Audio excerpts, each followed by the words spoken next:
ஆண்டவராய் இயேசு கிறிஸ்து நாமத்திலே உங்களுக்கு என் வாழ்த்துக்கள். இன்னைக்கு நம்ம பார்க்க போறது 1 கொரிந்தியர் 14 அதிகாரம் 1வது வசனம். அன்பை நாடுங்கள், ஞான வரங்களையும் விரும்புங்கள், விசேஷமாய் தீர்க்க தரிசன வரத்தை விரும்புங்கள். இது பவுல் சொல்லுகிற காரியம் கிடையாது. இது கர்த்தர் நம்மோடு கூட பேசுகிற காரியம். இயேசு கிறிஸ்து நம்மளோடு கூட பேசுவதாக தான் அது பார்க்கணும். வேதத்தை நம்ம படிக்கும் பொழுது ஆண்டவராக இயேசு கிறிஸ்து நம்மளோட பேசுவதாக தான் நம்ம பைபிளை படிக்கணும். அப்ப ஆண்டவர் என்ன பேசுறாருன்னா, அன்பை நாடுங்கள்ன்றார் நம்மளை பார்த்து. ஞான வரங்களையும் விரும்புங்கள், விசேஷமாய் தீர்க்க தரிசன வரத்தை விரும்புங்கள்ன்றார். ஏன் இதை சொல்றார் அப்படின்னு நமக்கு பார்க்க போறோம். பாத்தீங்கன்னா இதுல முதல் வசனத்துல விசேஷமாய் தீர்க்க தரிசன வரத்தை விரும்புங்கள் இருக்குது. 39வது வசனத்துல தீர்க்க தரிசனம் சொல்ல நாடுங்கள் இருக்குது. அப்ப திரும்ப திரும்ப அப்போஸ்தலனாகிய பவுலை ஆண்டவர் எழுத சொல்றாரு, தீர்க்க தரிசனத்தை விரும்ப சொல்லு ஜனங்களை, தீர்க்க தரிசன வரத்தை நாட சொல்லுன்றாரு. அது டிசைர் ஏர்னஸ்ட்லி அப்படின்னு இருக்குது இங்கிலீஷ் பைபிள்ல. அந்த first Corinthians chapter 14 verse 1 amplified பைபிள்ல எப்படி இருக்குன்னா, pursue this love with eagerness, make it your goal, yet earnestly desire and cultivate the spiritual gifts to be used by believers for the benefit of the church, but especially that you may prophesy, to foretell the future, to speak a new message from God to the people. ப்ராஃபஸிக்கு highest priority கொடுக்கிறார். ஏன் கொடுக்கிறார்ன்றதுதான் அதுல தொடர்ந்து நம்ம பார்த்தோம்னா, எதுக்காக சொல்றாருன்னு 2வது வசனத்துல இருந்து படிக்கும்போது தெரியும். ஏனெனில் அந்நிய பாஷையில் பேசுகிறவன் ஆவியினாலே ரகசியங்களை பேசினாலும் அவன் பேசுகிறதை ஒருவனும் அறியாதிருக்கிறபடியினாலே. அப்ப டங்ஸ்ல பேசும்போது மற்ற மனுஷர்களால அதை புரிந்து கொள்ள முடியாது.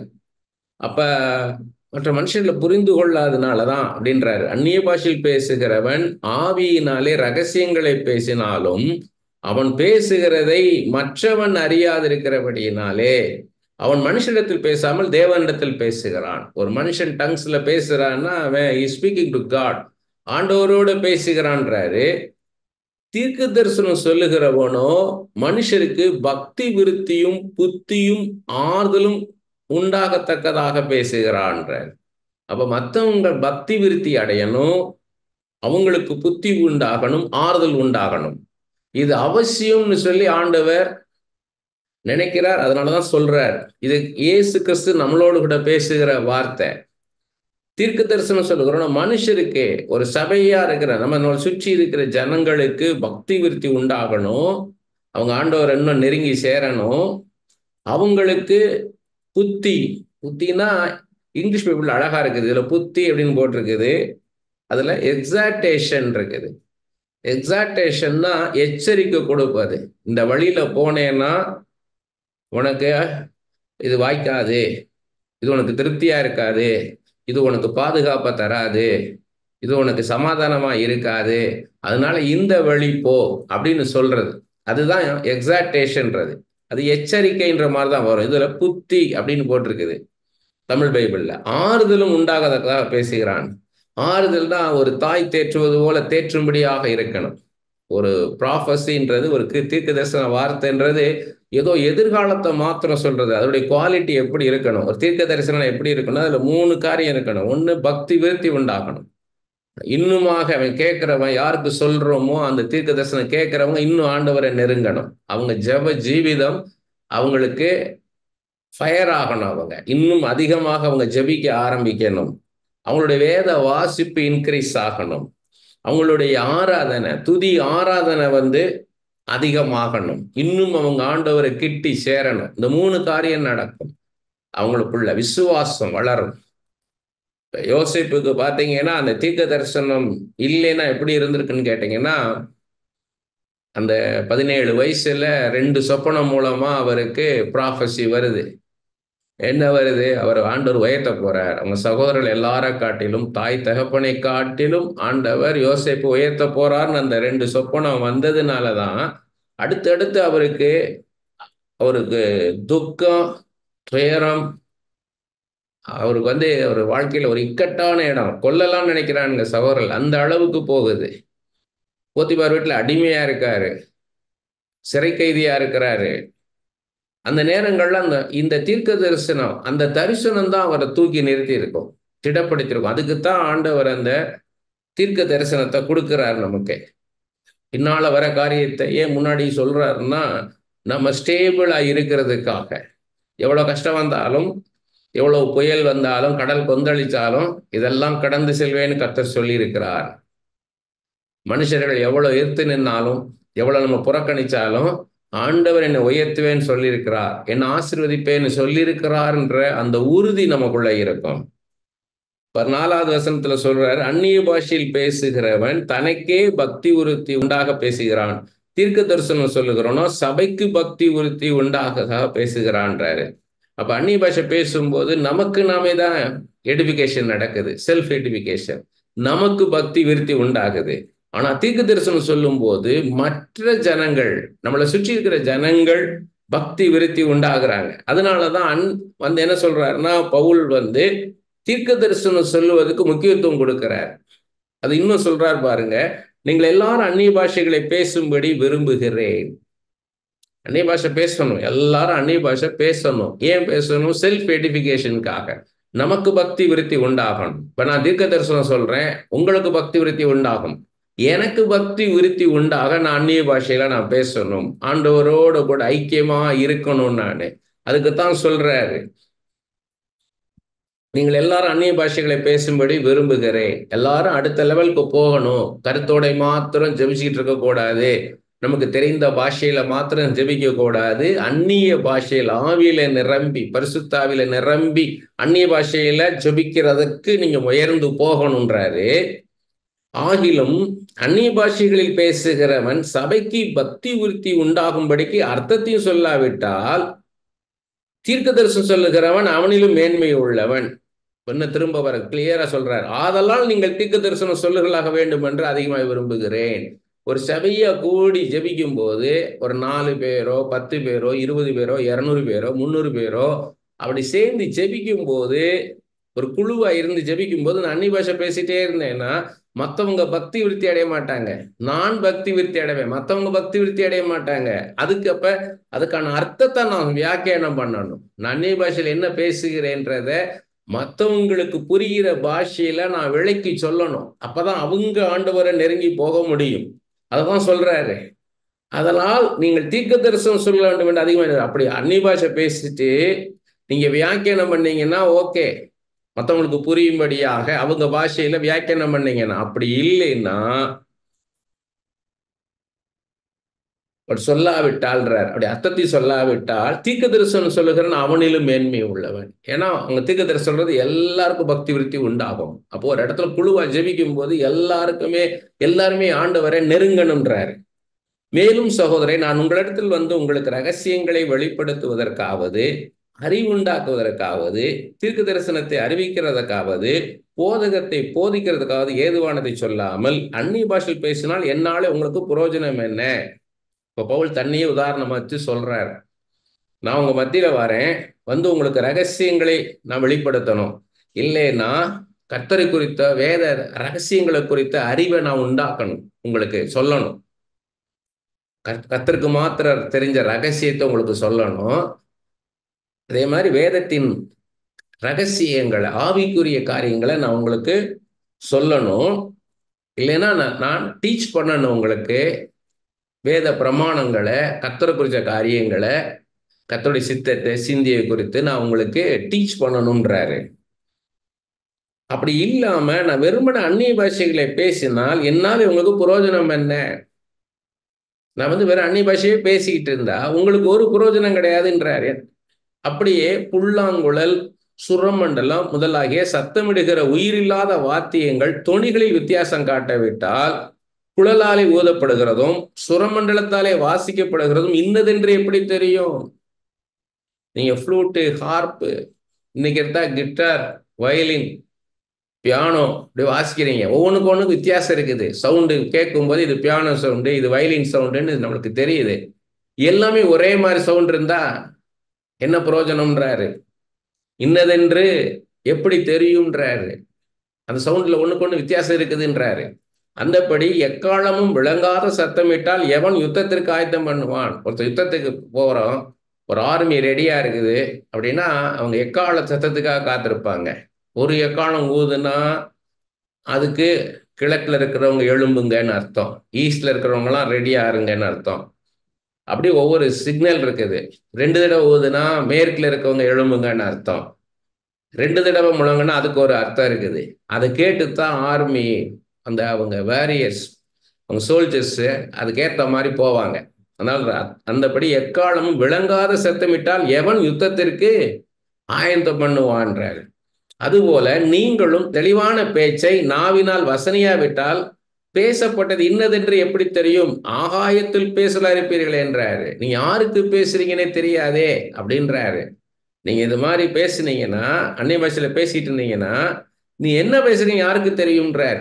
எனக்கு புரியாத பாஷையில ஸ்ட்ரேஞ்ச் டங்ஸ் இருக்கு இங்கிலீஷ்ல, அந்நிய பாஷை, அந்நியமான பாஷை, எனக்கு தெரியாத ஒரு பாஷை நீங்க பேசுனீங்கன்னா எப்படி தெரியும்ன்றாரு. உலகத்திலே எத்தனையோ விதமான பாஷைகள் உண்டாயிருக்கிறது, அவைகளில் ஒன்றும் அர்த்தம் இல்லாதல்ல. எவ்வளோ எல்லாம் நிறைய பாஷைகள் இருக்கு உலகம் முழுக்க. அந்த பாஷைக்கான அர்த்தம் இருக்குது, அது எல்லாத்துக்குமே பாஷைக்கு அர்த்தம் இருக்குதுன்றாரு.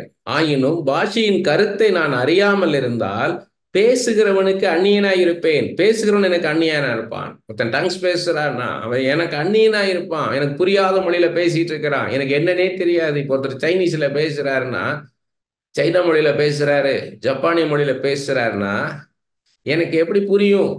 அதான் சொல்றாரு, நீங்களும் ஆவிக்குரிய வரங்களை நாடுகளானபடியால் சபைக்கு பக்தி விருத்தி உண்டாகத்தக்கதாக அவைகளில் தேரும்படி நாடுங்கள். சபை பக்தி விருத்தி அடையணும், அதுக்கு தான் இவ்வளவு எம்பசைஸ் பண்ணிட்டே வர்றார் பவுல். நம்மளை சுற்றி இருக்கிறவங்க பக்தி விருத்தி அடையணும், அதைத்தான் சொல்லிக்கிட்டே வர்றார். அந்தபடி அந்நிய பாஷையில் பேசுகிறவன் அதன் அர்த்தத்தையும் சொல்லத்தக்கதாக விண்ணப்பம் பண்ண கடவன். இப்பதான் சொல்றார், ரூட் காமிக்கிறார்.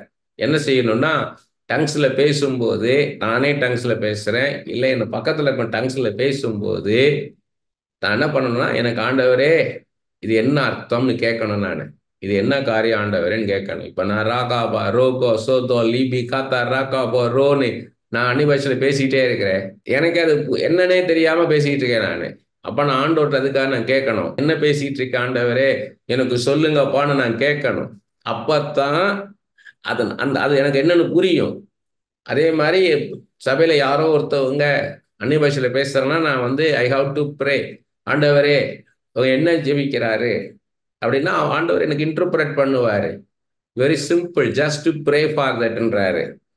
எண்ணத்திலனில் நான் அந்நிய பாஷையிலே விண்ணப்பம் பண்ணினால் என் ஆவி விண்ணப்பம் பண்ணும் என்று என் கருத்து பயனற்றதாக இருக்கும், எனக்கு பிரயோஜனம் இல்லை. It is not understandable for மீன்றார். நான் அந்நிய பாஷையில பேசுறேன், அது எனக்கு அது என்னது, நான் ப்ரே பண்றேன் நாவியில, நான் நல்ல ஆண்டவரை நான் ஜெபிச்சுட்டு இருக்கலாம், ஆராதிச்சுக்கிட்டு இருக்கலாம். ஆனா எனக்கு என்ன நடக்குது எனக்கே தெரியாது. என் ஆவி விண்ணப்பம் பண்ணுது, ஆனா எனக்கு கருத்து பயனற்றதா இருக்கும்னா என்னால் அதை அண்டர்ஸ்டாண்ட் பண்ண முடியாதேன்றாரு. இப்படி இருக்க செய்ய வேண்டியது என்ன? ஆவியோடு விண்ணப்பம் பண்ணுவேன், கருத்தோடு விண்ணப்பம் பண்ணுவேன். நான் ஆவியோடும் பாடுவேன், கருத்தோடும் பாடுவேன் அப்படின்னா என்ன பண்ணணுன்றாரு. அவர் சொல்றாரு, 4 மாடலா வச்சு பவுல் சொல்றாரு, தன்னை ஒரு முன்மாதிரியா வச்சு சொல்றாரு.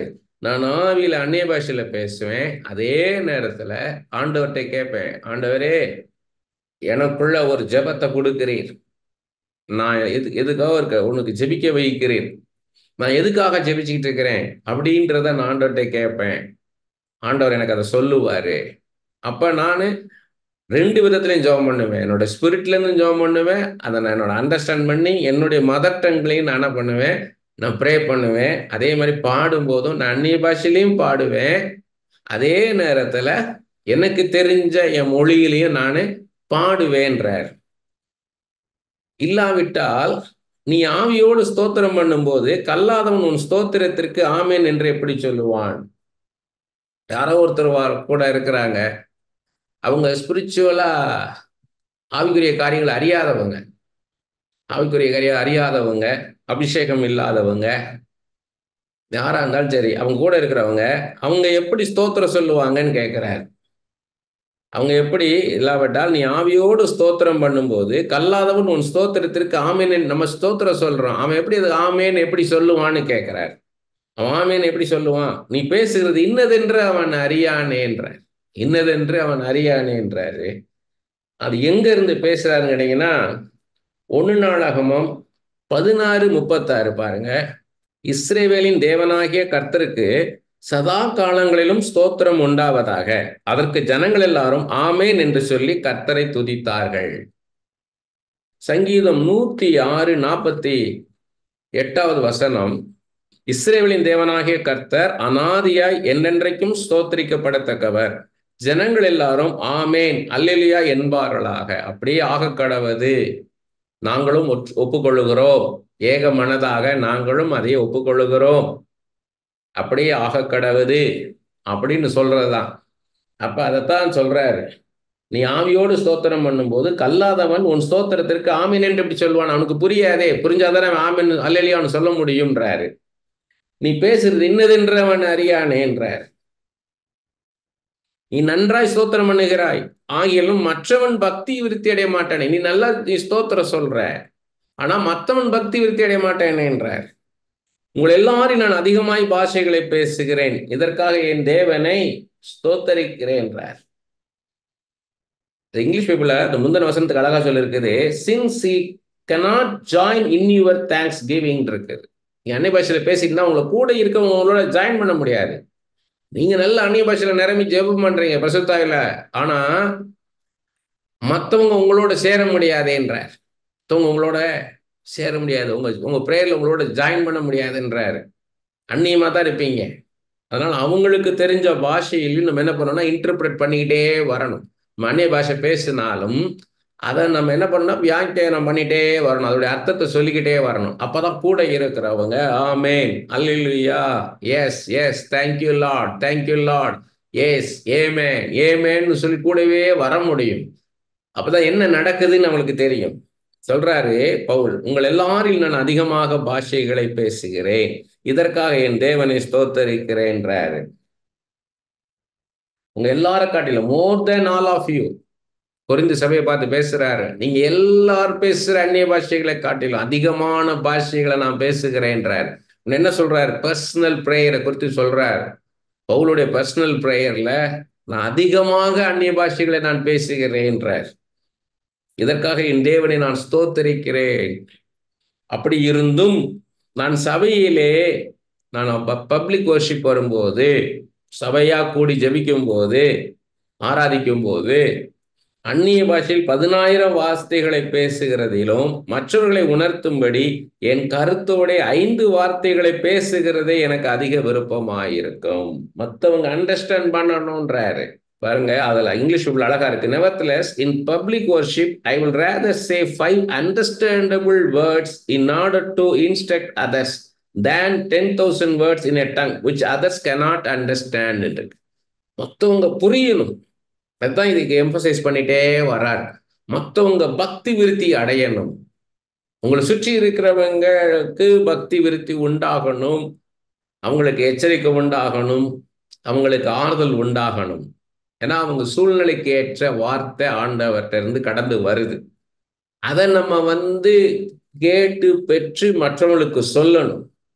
அது ப்ராஃபசி அப்படின்றதுக்கு சிம்பிளா அது எப்படி போட்டிருக்குன்னு கேட்டீங்கன்னா, hearing the voice of the Lord and speaking his word to others. ஆண்டவர்கிட்ட இருந்து வார்த்தையை வாங்கி அதை ஜனங்களுக்கு கொடுக்கிறது தான் தீர்க்கதரிசன வார்த்தை. ஆண்டவரை நெருங்க வைக்கிறது. பார்த்தீங்கன்னா சில பேர் ரொம்ப சோர்ந்து போய் இருப்பாங்க, ஆவியில நொறுங்கி போய் இருப்பாங்க. எனக்கு தெரிஞ்ச ஒரு சகோதரர் இருக்கிறாரு, சென்னைக்கு அவுட்டர்ல. ஒவ்வொரு தடவையும் மழை வரும்போது பார்த்தீங்கன்னா கொஞ்சம் கூடுதலாக பெய்ஞ்சிருச்சுன்னா போதும், மழை வந்துருச்சுன்னா அவர் வீட்டை விட்டு வெளியே வர முடியாது. வீட்டை சுற்றி தண்ணி நிரம்பிடும். அவர் பிள்ளைங்க ஸ்கூல் போக முடியாது, அவர் வேலைக்கு போக முடியாது, யாருமே வெளியே வர முடியாது. ஒரு ஏரியா அப்படி இருக்குது. கொஞ்சம் மழை பெஞ்சா போதும், பெரிய மழையெல்லாம் இல்லை, கொஞ்சம் மழை கூடுதலா பெஞ்சிட்டா போதும், ஆவரேஜ் ரெயினை விட கொஞ்சம் கூடுதலா போயிட்டா போதும். அவளை எவ்வளவோ ட்ரை பண்றாரு, அந்த இடத்த வந்து உயர்த்தி கட்டிடலான்னு பாக்குறாரு, சுத்தி இருக்கிறவங்க விட மாட்டேங்கிறாங்க. ஏன்னா இவர் உயர்த்தி கட்டிட்டாருன்னா அவங்க இதெல்லாம் பள்ளமாயிரும். ஒவ்வொரு தடவையும் மழை வரும்போது அங்கிருந்து அவர் எப்படியோ படகுல வெளியே வந்து அந்த தண்ணி வத்துற வரைக்கும் இருந்து திரும்பி போவார். ஏன்னா வேற இடத்துக்கு போகவும் முடியல அவருக்கு. ஆனா அந்த போன அந்த இடம் அவர் கிடைக்காம போயிடும், வேற யாராவது அந்த இடத்த எடுத்துருவாங்கன்னு. இப்படிப்பட்டவருக்கு கர்த்தருடைய வார்த்தை, எப்ப எனக்கு ஒரு விடிவு காலம் உண்டாகும்? வென் காட் வென், எப்பொழுது ஆண்டவரே எப்பொழுது? இந்த கேள்வி எல்லாருக்கும் இருக்கும். இன்னொரு சகோதரர், எனக்கு தெரியாதவர், முகத்தை இன்னும் பார்த்ததில்ல, அப்பப்போ ஃபோன் பண்ணுவார். பூச்சியா வந்து விழுமா அவர் மேல. நான் கேட்டேன், அது மாதிரி பூச்சி விழுகிற மாதிரி ஒரு ஃபீலிங்கா, இல்லை நிஜமாவே பூச்சி நிஜமாவே பூச்சியா விழுமா? இரவு பகலா எவ்வளவோ ஜெபிச்சு பார்த்துட்டாரு. என்னெந்த விதத்துல ஜெபிக்கணுமோ ஜெபிச்சு பார்த்துட்டாரு, விடுதலை இல்லை. எப்படியோ என் நம்பர் வாங்கி நான் ப்ரே பண்ணோன்னே சரியாயிரும் அவருக்கு. 2 மாசம் நல்லா இருப்பாரு. திரும்ப ஃபோன் பண்ணுவார், ஐயா திரும்ப இதே மாதிரி ஆகுது, என் மேல பூச்சியா விழுகுதுயான்னுவாரு. திரும்ப ஜெபிப்பேன், திரும்ப நல்லா இருக்குன்னு இருப்பாரு. இப்படியே தொடர்ந்து பெக்கூலியர். இதெல்லாம் நம்ம அதை சொல்றல, உன் அறிவு கெட்டாத உன் புத்தி கெட்டாத காரியம்ன்றது அதுதான். ஒரு ஹியூமன் பீயிங்கால் அண்டர்ஸ்டாண்ட், அதுக்கு தான் தீர்க்க தரிசனம். அவங்க சிச்சுவேஷனை அவங்களால அண்டர்ஸ்டாண்ட் பண்ண முடியல. ஏன் இது நடக்குது, எதனால இது நடக்குது, அவங்களால புரிந்து கொள்ள முடியல. சிம்பிளா இருக்கிறவங்க, இது வந்து கட்டுங்க, இது விச்சு கிராஃப்ட்டுங்கன்னு. சரி, விச்சு கிராஃப்டா இருந்தா அதுக்கு என்ன பண்ணணும்? நான் சொன்னேன், நான் வந்து உங்களுக்கு ஜெபிக்க சொல்லி தரேன் பதிலா அது மாதிரி நீங்க ஜெபம் பண்ணுங்க. நான் எடுத்த உடனே எல்லாருக்கும் நான் ஜெபிச்சிட மாட்டேன் நான். ஏன்னா அவங்க அண்டர்ஸ்டாண்ட் பண்ணணும், ஆண்டவரை அண்டர்ஸ்டாண்ட் பண்ணணும். அவங்க சிச்சுவேஷனுக்கு ஜீசஸ் தான் சொல்யூஷன், இயேசு தான் ரட்சகர். ஏதோ எவ்வளோ ஊழியக்காரங்களை நான் பார்த்துட்டேன். ஒருத்தர் பார்த்தீங்கன்னா வெறும் அசுத்தாவி விரட்டிக்கிட்டே இருப்பார், எல்லாருக்குள்ள அந்த பிசாசை விரட்டிக்கிட்டே இருப்பார், அதான் அவர் ஏரியா. இன்னொருத்தர் பார்த்தீங்கன்னா எப்போ பார்த்தாலுமே உங்களுக்கு அங்கே விச் கிராஃப்ட் பண்ணிட்டாங்க, அது பண்ணிட்டாங்க, உங்களுக்கு கட்டு இருக்குங்க, கட்டை உடைக்கணுங்க. ஸோ அவங்கவுங்க சொல்லிட்டு போயிட்டே இருப்பாங்க. ஒருத்தருக்கு பார்த்தீங்கன்னா இந்த தேதி காமிக்கிறாருங்க, இந்த தேதியில் ஒரு அற்புதம் நடக்குங்க, இந்த இந்த இந்த மாதிரி ஒரு இது இருக்குங்க, இந்த மாதிரி ஒரு மாசம் இருக்குங்க, இந்த ஒரு மாசத்தை எனக்கு காமிக்கிறார் ஆண்டவர், இந்த தேதியை காமிக்கிறார், இந்த வருஷத்தை காமிக்கிறார், உங்களுக்கு ஜூன் மாசம் எல்லாம் முடிஞ்சு போயிருங்க. அவருக்கு எப்போ பார்த்தாலும் இது மாதிரி தான், அப்படியே நம்பர் காமிப்பாருன்ட்டு. இப்படி ஒவ்வொருத்தரும் ஒவ்வொரு பாணியில போறாங்க. ஆனா ஆண்டவர் எல்லா ஊழியத்தையும் நம்மளை செய்ய வைப்பார். உங்களுக்கு சகல வரங்களையும் தருவார். முதலாவது அங்க என்ன சிச்சுவேஷன் நடக்குது, அவங்க பாஸ்ட் லைஃப்ல என்ன நடந்தது, பிரசன்ட் லைஃப்ல என்ன நடக்குதுன்றத உங்களுக்கு அறிவு உணர்த்து வசனம் மூலமா உங்களுக்கு வெளிப்படுத்துவார். ரகசியம், கர்த்தர் மாத்திரமே அறிந்த ரகசியம். அதான் சொல்றாரு, அந்நிய பாஷையில் பேசுகிற ரகசியங்களை பேசுகிறான்றார். அப்படின்னா என்ன நடந்ததுங்க, அதை உங்களுக்கு அந்த காரியத்தை வெளிப்படுத்துவார் ஆண்டவர். ஒரு பொண்ணுக்கு பிரச்சனைன்னு கூட்டு போவாங்க, ஒரு வாலிப பொண்ணுக்கு பிரச்சனைங்க, அது வந்து கீழ்ப்படிய மாட்டேங்க தாய் தகப்பனுக்குன்னு. நம்ம போனோம்னா ஆண்டவர் சொல்லுவாரு, அந்த ப்ராப்ளம் வந்து அந்த பிள்ளை இல்லை, அந்த தாய்கிட்ட தான், அந்த தகப்பன்ல தான்வாரு. என்னன்னு கேட்டா, அவங்க டெய்லி காலையில இருந்து சாயங்காலம் வரைக்கும் ஒரே வார்த்தையை அட்வைஸ் பண்ணிக்கிட்டே இருக்கிறது. நீ இது செஞ்சு இது செய், நீ வந்து உருப்பட மாட்ட, நீ இது செய்யலைன்னா உருப்பட மாட்ட, நீ உனக்கு வராது, நீ இப்படி இருந்தேன்னா இப்படியே தான் இருப்ப, இப்படி தான் இருப்பேன்னு இவங்க நெகட்டிவாவே பேசி பேசி பேசி அந்த பிள்ளை வந்து ஒரு டிப்ரெஷனுக்குள்ள இருக்கும். அங்க டெலிவரன்ஸ் யார் தேவை, இந்த இந்த தாயோ தகப்பன் யார் அப்படி பேசுறாங்களோ அவங்கள நிறுத்தினாதான் அந்த பிள்ளைக்கு விடுதலை. அந்த பிள்ளைக்கு புரிகிற மாதிரி பேசணும். அந்த பிள்ளை ஒரு படிப்பை படிக்க விரும்பும். ஆனா இவங்க தாய் தகப்பன் இல்லை, இந்த படிப்பு படிச்சா தான் உனக்கு வருவேன், இந்த படிப்பு படிச்சா தான் நீ மேலே வருவ. ஏன்னா அவன் அவன் அவங்க அந்த படிப்பு படிச்சு அதான் அவன் மேலே வந்தான், அவன் அந்த படிப்பு படிச்சா அந்த பிள்ளை மேலே வந்தது, அதனால அந்த படிப்பு படி இந்த படிப்பு படி. அந்த பிள்ளைக்கு என்ன வரும், அந்த அது எந்த ஃபீல்டில் போனால் கரெக்டாக இருக்கும் அதில் அனுப்புனாதான் கரெக்டாக இருக்கும். அதுக்கு வராத ஒரு காரியத்தை போட்டு திணிச்சு, அதே மாதிரி ஒரு ஒரு ஒரு பொண்ணுக்கு மாப்பிள்ளை பார்க்குறாங்களா, அந்த பொண்ணுக்கு பிடிக்கணும், வாழ போகிறது அதுதான். இவங்க சொத்தை பார்த்துருவாங்க, தாய் தப்பன் சொத்தை பார்த்துட்டு உடனே அவனை அவனை கல்யாணம் பண்ணு, உன கல்யாணம் பண்ணுன்னு ஃபோர்ஸ் பண்ணி கல்யாணம் பண்ணி வைக்க வேண்டியது. கடைசி பார்த்தீங்கன்னா ஒரு வாரம் மேக்சிமம் போனா ஒரு மாசம் திருப்பி வந்துடும். பாவம் அந்த பிள்ளை. அதை யோசித்து பாருங்க, அது என்ன நாயா பூனையா, என்ன மிருகமா அது? ஒரு நாய் கூட என்ன பண்ணுது, பூனை கூட அது விரும்பாத வைக்கும்போது சாப்பிட மாட்டேங்குது, வச்சா சாப்பிட மாட்டேங்குது, முரண்டு பண்ணுது. பிள்ளை ஒரு 6 அறிவு உள்ள பிள்ளை. அது பைபிள் இவங்க சரியா படிக்காதுதான். ஆபிரகாம் வந்து சொல்ற எலேசரை சொல்லி அனுப்புறாரு, ஈசாக்கு போய் பொண்ணு பாருன்றாரு, அங்க பெத்துவேல்கிட்ட போக சொல்றாரு. அப்ப இவர் கேட்கிறாரு எலேசர், நான் போய் ஒருவேளை அந்த பொண்ணு வரலைன்னா நான் என்ன பண்ணட்டும்ன்றாரு. பொண்ணு இவர் என்ன சொல்றாருன்னா, அந்த காரியம் வாங்கிக்கிறதுக்கு உனக்கு முன்னாடி ஒரு தூதன் ஆண்டவர் அனுப்புவார்ன்றார். நீ என்ன போறது, உனக்கு முன்னாடி ஒரு ஏஞ்சல் உனக்கு முன்னாடி போவான்றார், நீ போயிட்டு வான்றார். அங்க போறாரு இவரு, எனக்கு தண்ணி கொடுன்னு கேட்டா அந்த பொண்ணு உன் ஒட்டகத்துக்கும் கொடுக்குறேன்னு சொல்லிச்சுன்னா அந்த பொண்ணு தான் அப்படின்னு. அதே மாதிரி நடக்குது, இவர் நினைக்கும் போதே நடக்குது. ரெபேக்காள் வந்து உனக்கும் கொடுக்குறேன் ஒட்டகத்துக்கும் கொடுக்குறேன்னு விரைச்சி இறைச்சி ஊத்துறா. போய் கிணத்துக்குள்ள இருந்து குடங்குடமா குடகுடமா வந்து ஒட்டகம் குடிச்சுன்னா எப்படி குடிக்கும், லிட்டர் கணக்கில் குடிக்கும். ஏன்னா அவ்வளோத்தையும் வச்சுக்கிட்டு தான் அடுத்து அது அந்த வனாந்தரத்துல அது அந்த தண்ணியை தான் அது குடிச்சிட்டு கிடக்கும்ல. அவ்வளோ தண்ணி வாங்கி ஊத்துறா. எடுத்து ஊத்துறோடனே ஒரு சரி ரைட்டு போயிட்டாரு. அங்க போனா கர்த்தரால் ஆசிக்கப்பட்டவரே உள்ளே வாருன்றாங்க, இந்த காரியம் கர்த்தரால் வந்ததுன்றாங்க, நேர் வழியா என்னை கர்த்தர் நடத்தி வந்தார்ன்றாரு எலேசர். எல்லாம் சரிதான். ஆனா அவங்க அப்பா பெத்துவேலும் உங்க அண்ணன் லாபானும் என்ன கேட்குறாங்கன்னா, ரெபேக்காளின் வாய்ப்பிறப்பை கேட்போம்ன்றாங்க. நீ என்னம்மா சொல்ற, நீ போறியான்னு கேட்குறாங்க.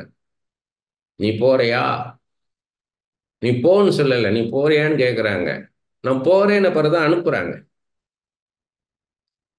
இது இவங்க படிக்கிறது கிடையாது. பணம் பணம் இருந்தா பிள்ளைய கட்டி கொடுத்துடலாம்னு நினைக்கிறாங்க.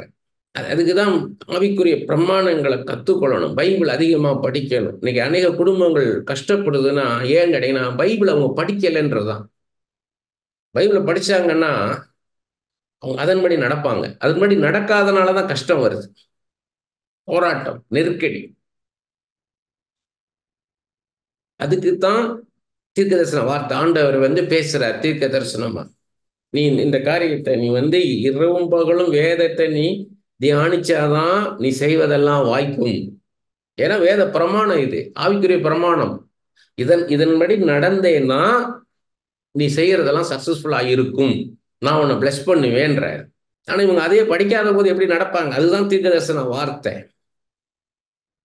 பாருங்க, சகோதரரே நீங்கள் 20வது வசனம், சகோதரே நீங்கள் புத்தியிலே குழந்தைகளாயிராதீங்கள்.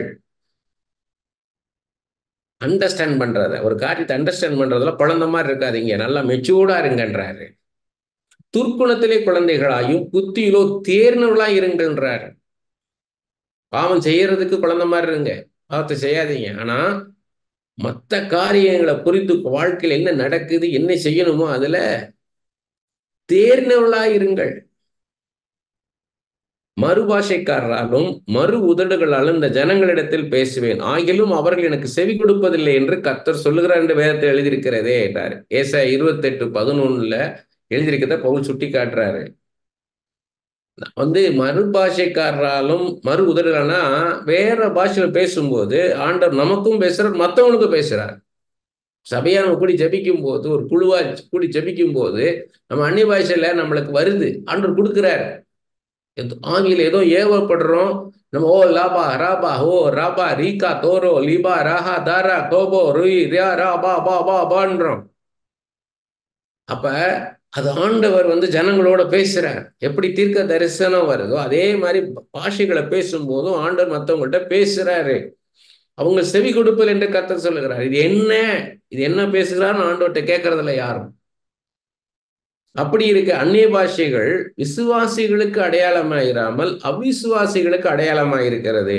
தீர்க்க தரிசனமோ அவிசுவாசிகளுக்கு அடையாளமாயிராமல் விசுவாசிகளுக்கு அடையாளமாயிருக்கிறது என்றார். தான் ஒருத்தர் அந்நிய பாஷை பேசுறான்னா இப்பதான் ஸ்டார்டிங் ஸ்டேஜ்னு அர்த்தம். இப்பதான் அவன் ரட்சிப்புக்குள்ள வந்திருக்கிறான், இப்பதான் அபிஷேகத்துக்குள்ள வந்திருக்கிறான், அதான் அந்நிய பாஷையில பேசுறான். அது ஒரு ஸ்டேஜ். தீர்க்க தரிசனமோ விசுவாசிகளுக்கு அடையாளமா இருக்கிறது. எப்ப நீங்க விசுவாசல வளர்ந்துருக்கீங்கன்னா நீங்க அந்நிய பாஷையில பேசிட்டு இருக்க கூடாது. நீங்க தீர்க்க தரிசனம் சொல்லணும். வளருங்கள், ஆவியில வளருங்கள்ன்றாரு. அதுக்குத்தான் சொல்றாரு.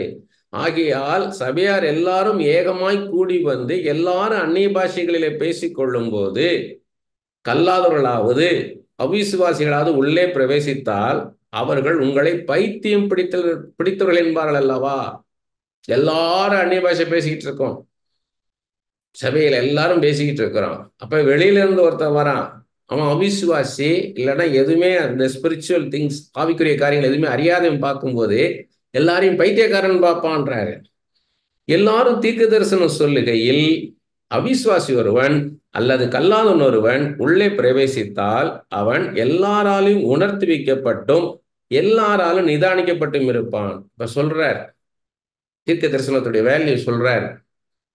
நீங்க எல்லாரும் அந்நிய பாஷை பேசிட்டு இருந்தா ஒருத்தன் இதே ஆவிக்குரிய காரியங்களை அறியாதவன் இல்ல அவிசுவாசி, அவன் ஆண்டவர் பத்தி தெரியும், ஆனா அவனுக்கு விசுவாசம் கிடையாது. அப்படி ஒருத்த உள்ள வந்தாங்கன்னா அவங்க எல்லாம் பைத்திய மாதிரி தெரியும், ஏதோ ராபா பாபான்னு எல்லாம் பேசிட்டு இருக்காங்களேன்னு. ஆனா தீர்க்க தரிசனம் சொன்னா அவன் உணருவான், நீ என்ன சொல்றன்றவனுக்கு தெரியும், அவன் உணருவான், அவன் தன்னைத்தானே நிதானிப்பான் அப்படின்றாரு.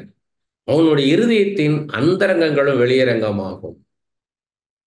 இது அந்தரங்கம்ன்றது ஒரிஜினல் என்னவா இருக்குன்னு கிடைக்குன்னா சீக்ரெட் ஆஃப் ஹிஸ் ஹார்ட் அப்படின்றது கிரிப்டோஸ் அப்படின்னு இருக்கு, கிரீக் வேர்டு. கிரேக்க வார்த்தை கிரிப்டோஸ் அப்படின்னா ட்ரெஷர், அவனுக்குள்ள இருக்கிற பொக்கிஷம். ஒரு முறை நான் பரிசுத்தாவியின் வரங்கள் பயிற்சி முகாம் எடுத்துக்கிட்டு இருக்கேன். 3 நாளா ஒரு இடத்துல வச்சு எடுத்துக்கிட்டு இருக்கேன், 3 டேஸா. அப்போ அதில் இடையில இருக்க டைம்ல எல்லாம் லஞ்ச் டைம்ல எல்லாம் என்ன பண்ணுவாங்கன்னா, லஞ்ச் முடிச்சு சீக்கிரம் வந்துட்டாங்கன்னா அந்த ஆரம்பிக்கிறதுக்கு நேரம் இருக்கும், அந்த நேரத்தில் தனியாக ஜெபிக்க வருவாங்க. அது முடிச்ச பிறகும் ஜெபிக்க வருவாங்க தனியா. அப்போ மட மட மட மடன்னு ஜெபம் பண்ணணும். ஏன்னா 300 பேர் அந்த மாதிரி இருப்பாங்க. அதனால ரொம்ப நேரம் ஜெபிக்க முடியாது. ஒருத்தரா வர வர வர ஜெபிக்கும் போது ஒரு வித்தியாசமான விஷயத்த சொல்லிட்டேன் நான். எனக்கே தெரியாது. அது பார்த்தீங்கன்னா அந்த சகோதரனுக்கு அவ்வளவு அழுக. ஒரு பக்கம் அழுகிறாரு, ஒரு பக்கம் பயங்கரமா சிரிக்கிறாரு.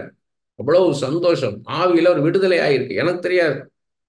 அவர் ஊருக்கு போன பிறகு வெளியூர்ல இருந்து வந்திருந்தார். போன பிறகு ஃபோன் பண்ணி சொன்னார், அந்த வருஷக்கணக்காக அது வெளியில அது ஒரு அந்தரங்கமான காரியம், வெளிப்படையா அதை சொல்ல முடியாது. அதை சொல்லி சொல்லி சொல்லி சொல்லி ஆண்டவர் எவ்வளவு பெரிய தெய்வம், அவ்வளவு பெரிய விடுதலை. அதே மாதிரி இன்னொரு சகோதரன், அவரு ஒரு வேலை பார்த்துட்டு இருந்தாரு, பல வருஷங்களா பார்த்துட்டு இருந்தாரு. ஆனா அதுல ஒரு பெரிய முன்னேற்றம் இல்லை. சரி, வேற ஒரு வேலைக்கு போகலாமா, அதுக்கான ட்ரைனிங்க்கு போயிருந்தார். அந்த ட்ரைனிங்ல போனா அவங்க எல்லாம் சத்தம் போட்டாங்க, நீ எதுக்கு இதெல்லாம் பண்ற, உனக்குலாம் இது வரல, நீ எல்லாம் எதுக்கு இதுக்கு வந்தன்னு சொல்லி இவரை டீச் பண்ணவங்க எல்லாம், ட்ரைனிங் கொடுக்க வந்தவங்க எல்லாம் சத்தம் போட்டிருக்காங்க. இவர் சோர்ந்து போய் வந்திருந்திருக்காரு அந்த கூட்டத்துக்கு. நான் திடீர்னு அவர்கிட்ட தீர்க்க தரிசனமா வந்து சொல்லிட்டேன், எனக்கு எதுவுமே தெரியாது. ஆண்டவர் சொல்ல சொன்னார், நான் நீ எல்லாரும் ஒன்று இப்படி பண்றாங்க, நீ வேறு ஒரு துறையில இருந்த, இப்ப இன்னொரு துறைக்கு போலான்னு சொல்லி நீ போன இடத்துல உன்னை எல்லாருமே ரொம்ப இகழ்ந்து பேசிட்டாங்க. உன்னை ரொம்ப குறைவா மதிப்பிட்டு, அதனால நீ சோர்ந்து போயிருக்கிற. ஆனா நீ யாரு உன்னைய தாழ்த்தி பேசுனாங்களோ அவங்க முன்னாடி நீ உயர்ந்து நிற்ப. ஒரு மிக உயர்வான இடத்துக்கு நீ போயிருவ. அந்த வார்த்தை அவரை தூக்கி நிறுத்தியிருக்கு. நீங்க பாத்தீங்கன்னா அந்த ஃபீல்ட்ல பெரிய ஆள் அவர். திறமையான மனுஷன். எல்லாமே சொந்தமாக, அவருக்கு வீடு, வாகனம் எல்லாம் சொந்தமா வாங்கிட்டார். மடமடன்னு வாழ்க்கையில் அப்படி ஒரு முன்னேற்றம். அந்த வார்த்தை அந்த வார்த்தை அதான் தீர்க்க தரிசன வார்த்தைன்றது. தூக்கி நிறுத்தும். நானே பாத்தீங்கன்னா கிட்டத்தட்ட 22 வருஷம் ஆயிருச்சு ரசிக்கப்பட்டு. அன்னையிலேருந்து இன்னை வரைக்கும் யாரெல்லாம் எனக்கு ப்ராஃபஸியா ஏதாவது சொல்றாங்களோ, வார்த்தை வருதோ, அது எல்லாத்தையும் எழுதி வச்சிருப்பேன். எல்லாத்தையும் நோட்ல எழுதி வச்சிருப்பேன். டேட்டு போட்டு அது பூரா எழுதி வச்சிருப்பேன். எனக்கு எப்பெல்லாம் சோர்வு வருதோ, அந்த சோர்வு வரும்போதெல்லாம் அதை எடுத்து பார்ப்பேன். அதை எடுத்து நான் படிக்க படிக்க படிக்க என்னை தூக்கி நிறுத்திடுவார் ஆண்டவர். நேத்தா முந்தானத்து 2 நாள் முன்னாடி ரான் கெனாலியுடைய ஒரு புக்கு படிச்சிட்டு இருந்தேன். பிரைஸ்னா என்ன, ஒர்ஷிப்னா என்ன, எப்படி பாடல்களை செலக்ட் பண்ணணும், மியூசிக் எப்படி இருக்கணும், செக்குலர் மியூசிக்குக்கும் சபையில் இருக்கிற மியூசிக்குக்கும் என்ன வித்தியாசம், அதை எப்படி நம்ம ஓவர் கம் பண்ணணும் அப்படின்றதெல்லாம் சொல்லிட்டே வந்தார். திடீர்னு பாதி புக்குக்கு மேல பார்த்தீங்கன்னா அவருடைய அவருடைய ஓன் ஸ்டோரி, அவருடைய வாழ்க்கையை குறித்து அதில் பேச ஆரம்பிச்சிட்டார். நல்லா தெரியுது அது ஆண்டவர் அவரை அப்படி பேச வச்சு எழுத வச்சிருக்கிறாருன்னு. ரொம்ப கஷ்டமான சூழ்நிலை. ஏழைன்னா அதுக்கு மேல ஏழையா இருக்க முடியாதுன்றார். ஏன்னா அவங்க அப்பா ஏதோ கப்பல்ல வேலை பார்த்துருக்கிறாரு. இவங்க அம்மா மட்டும்தான். அவங்க அப்பா அதிகமா வீட்டுக்கு அவருக்கு சம்மந்தமே இல்லை. ரொம்ப குறைவான ஒரு வேலை அது, குறைவான சம்பளம். அதனால எங்க அம்மா வீட்டு வேலைகள் பார்த்து இவரை இவரை காப்பாத்திட்டு இருந்திருக்காங்க. ஒரு 2 அன்னைமாரு, 2 அன்னைமாரு ஓரளவு படிக்க வச்சுட்டு அதுக்கு மேல காலேஜுக்குலாம் அனுப்பல. அவங்க எல்லாரையும் ஆர்மிக்கு அனுப்பிச்சிட்டாங்க. இவரை மட்டும் படிக்க வைக்கிறாங்க. இவர் கர்ப்பத்தில் இருக்கும்போதே அவங்க அம்மா நல்லா பாட்டு பாடுவாங்க. பாட்டு பாடி இந்த பிள்ளை நல்லா பாடணும் பாடணும் ஜெபம் பண்ணிட்டே இருந்திருக்கிறாங்க. அதே மாதிரி இவர் பிறந்ததுலேருந்து இவருக்கு பாடுறதுலாம் அவ்வளோ ஆசை. அவர் ஸ்கூல்ல, சர்ச்சில் எங்க போனாலும் பாட்டு பாடிட்டே இருப்பாராம். அப்படியே வருது. நிறைய ஷார்ட்டா சொல்லிடுறேன். நான் ஒரு நாள் இந்த ஆண்டுக்கு சித்தமானால் நான் இன்னொரு நாள் விரிவா சொல்றேன். ரொம்ப கஷ்டப்பட்டு கடைசியில ரட்சிக்கப்பட்டுறாரு. செக்குலர் ஃபீல்டில் ரொம்ப பெரிய மியூசிஷியனாக வந்துடுறாரு. மிகப்பெரிய சிங்கர் ஆகிடுறாரு. ரொம்ப ஃபேமஸ் ஆகிடுறாரு. ரட்சிக்கப்பட்ட உடனே அதை எல்லாத்தையும் விட்டு வெளியே வந்துடுறாரு. அந்த கான்ட்ராக்ட் எல்லாத்தையுமே விட்டு வெளியே வந்து அதுக்கும் ஆண்டவர் உதவி செஞ்சாருன்றாரு. ஏன்னா அவங்கள விட மாட்டாங்க கான்ட்ராக்ட் பண்ணவங்க. ஆனால் இவர் ரொம்ப கஷ்டம். ஒரு காலேஜில் அந்த பசங்க வைக்கிற லாக்கருக்கு செக்யூரிட்டியா இருக்கிறார். அவங்க எல்லாருக்கும் தெரியும். அவங்க இவன் ரொம்ப ஃபேமஸான ஆளு பாடுறதுல, செக்குலர் மியூசிக்ல ரொம்ப ஃபேமஸ் சிங்கர். அவர் இங்க செக்யூரிட்டியா இருக்கிறத பார்த்து இவங்க எல்லாம் ஏளனமா பாக்குறாங்க. கூனி குறுகி தான் நிக்கிறாரு. அப்படி இருக்கிற காலகட்டத்தில் இவர் ஈவினிங் மியூசிக் காலேஜில் சேர்றாரு.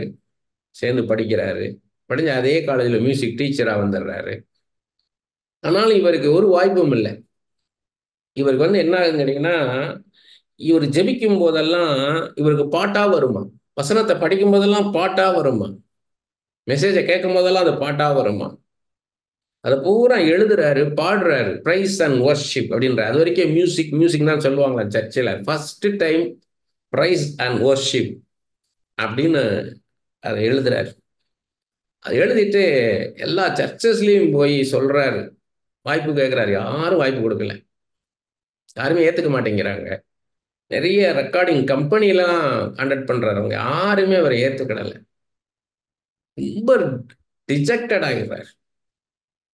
ரொம்ப டிஜெக்டட் ஆகி அந்த லோக்கல் சர்ச்சில் அந்த பாஸ்டர் வந்து இந்த ஃபயர் இன்ஜின்லாம் வந்தா உடனே திறந்து கொடுக்கணுமா சர்ச்சை. அதுக்கு அந்த சாவியை வந்து இரான் கனாலிட்ட இருக்குமா.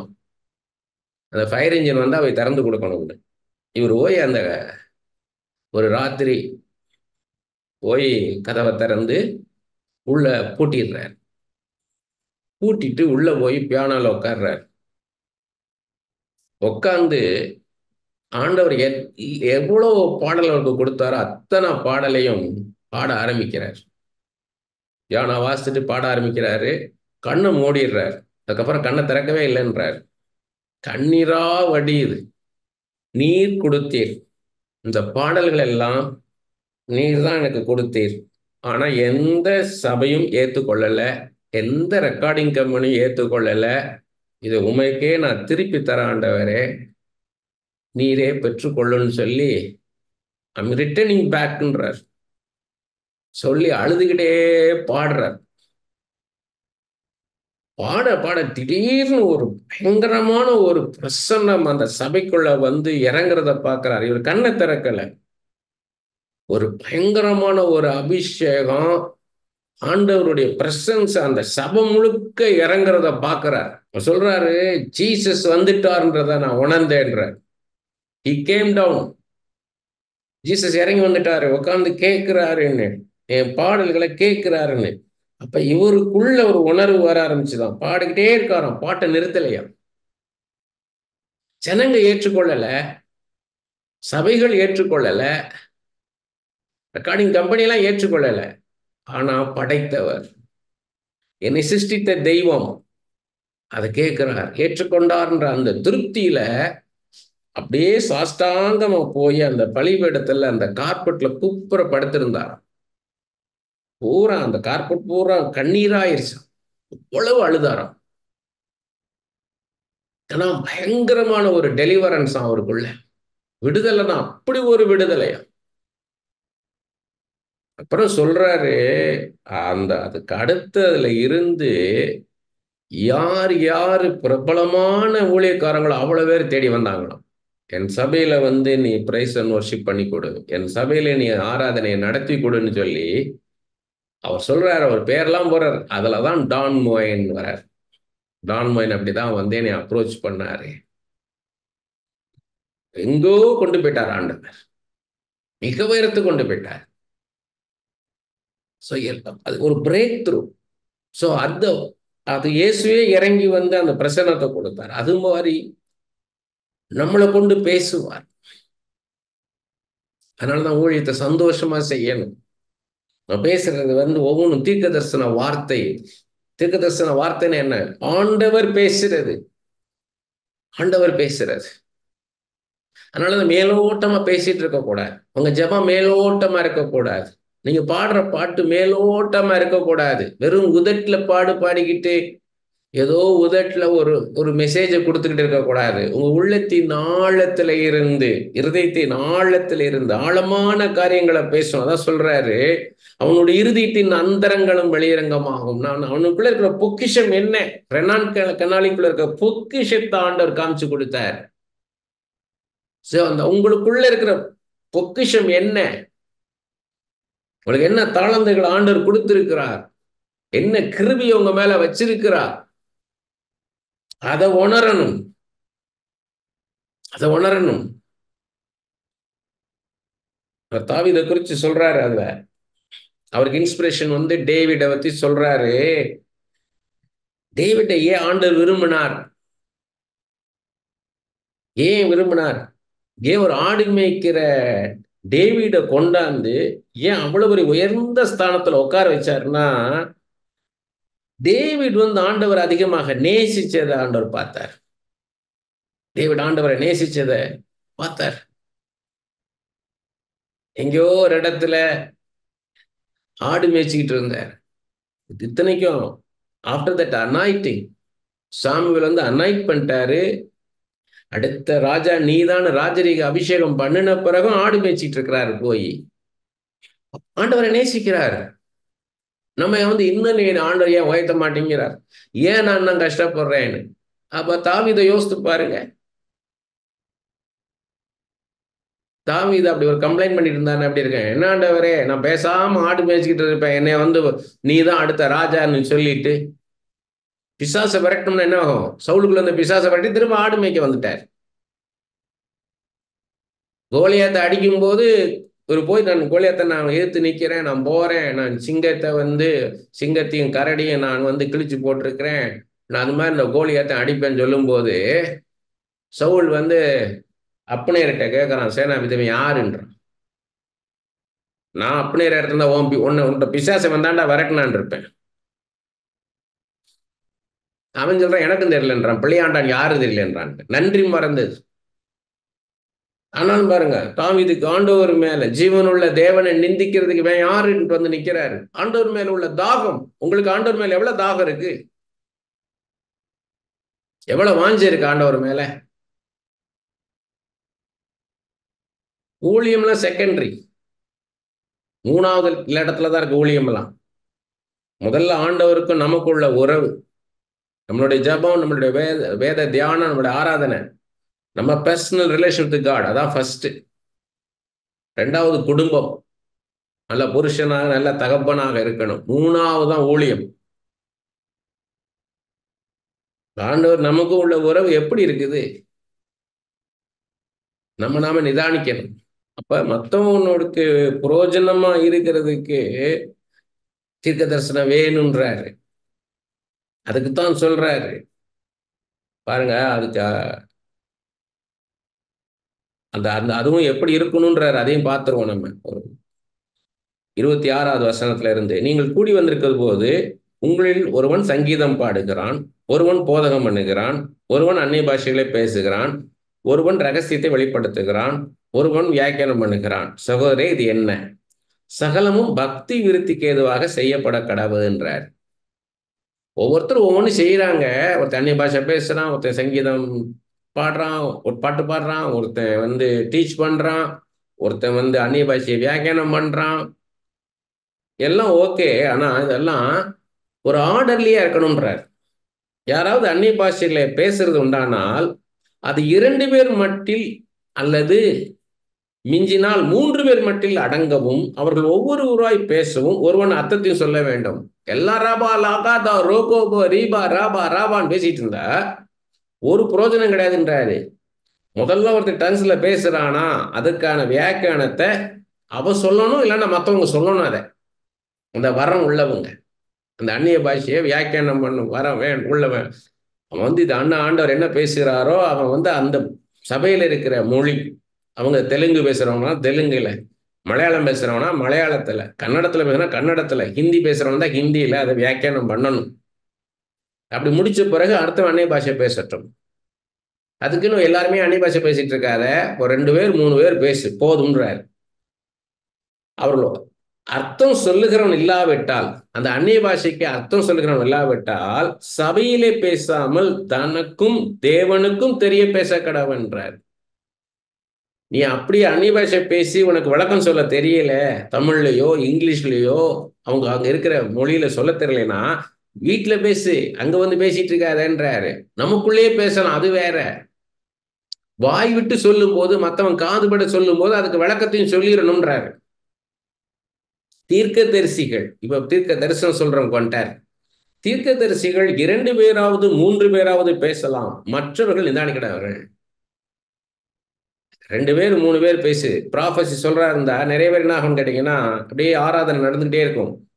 பாடல் பாடி துதிச்சு ஆராதிக்கும் போது அப்படியே அந்த அபிஷேகம் இறங்கும் பொழுது அந்த ஆண்டவருடைய பிரசன்னம் மேனிஃபெஸ்ட் ஆகும். எல்லாரையும் ஆவியில நிரம்பும் போது நிறைய பேரோட ஆண்டவர் இடப்பட ஆரம்பிப்பார். அப்படி இடப்படும் போது அது என்ன பண்ணு, ப்ராஃபஸியா நீ சொல்லு. 2 பேராவது 3 பேராவது பேசலாம், மற்றவர்கள் நிதானிக்க கடவுள். மற்றவங்க எல்லாம் கேளுங்க, கேட்டு இது என்ன சொல்றாரு ஆண்டவர் அப்படின்னு நிதானிங்க. எதுக்காக இந்த வார்த்தை வருது? இது சபைக்கா, இது இல்லை இங்க இருக்க யாருக்கா குடும்பத்துக்கா, இல்லை இந்த சபையில் இருக்க யாரா தனி மனுஷனுக்கா, இல்லை இந்த சமுதாயத்துக்கா, இல்லை இந்த தேசத்துக்கா? கர்த்தர் என்ன சொல்றார்?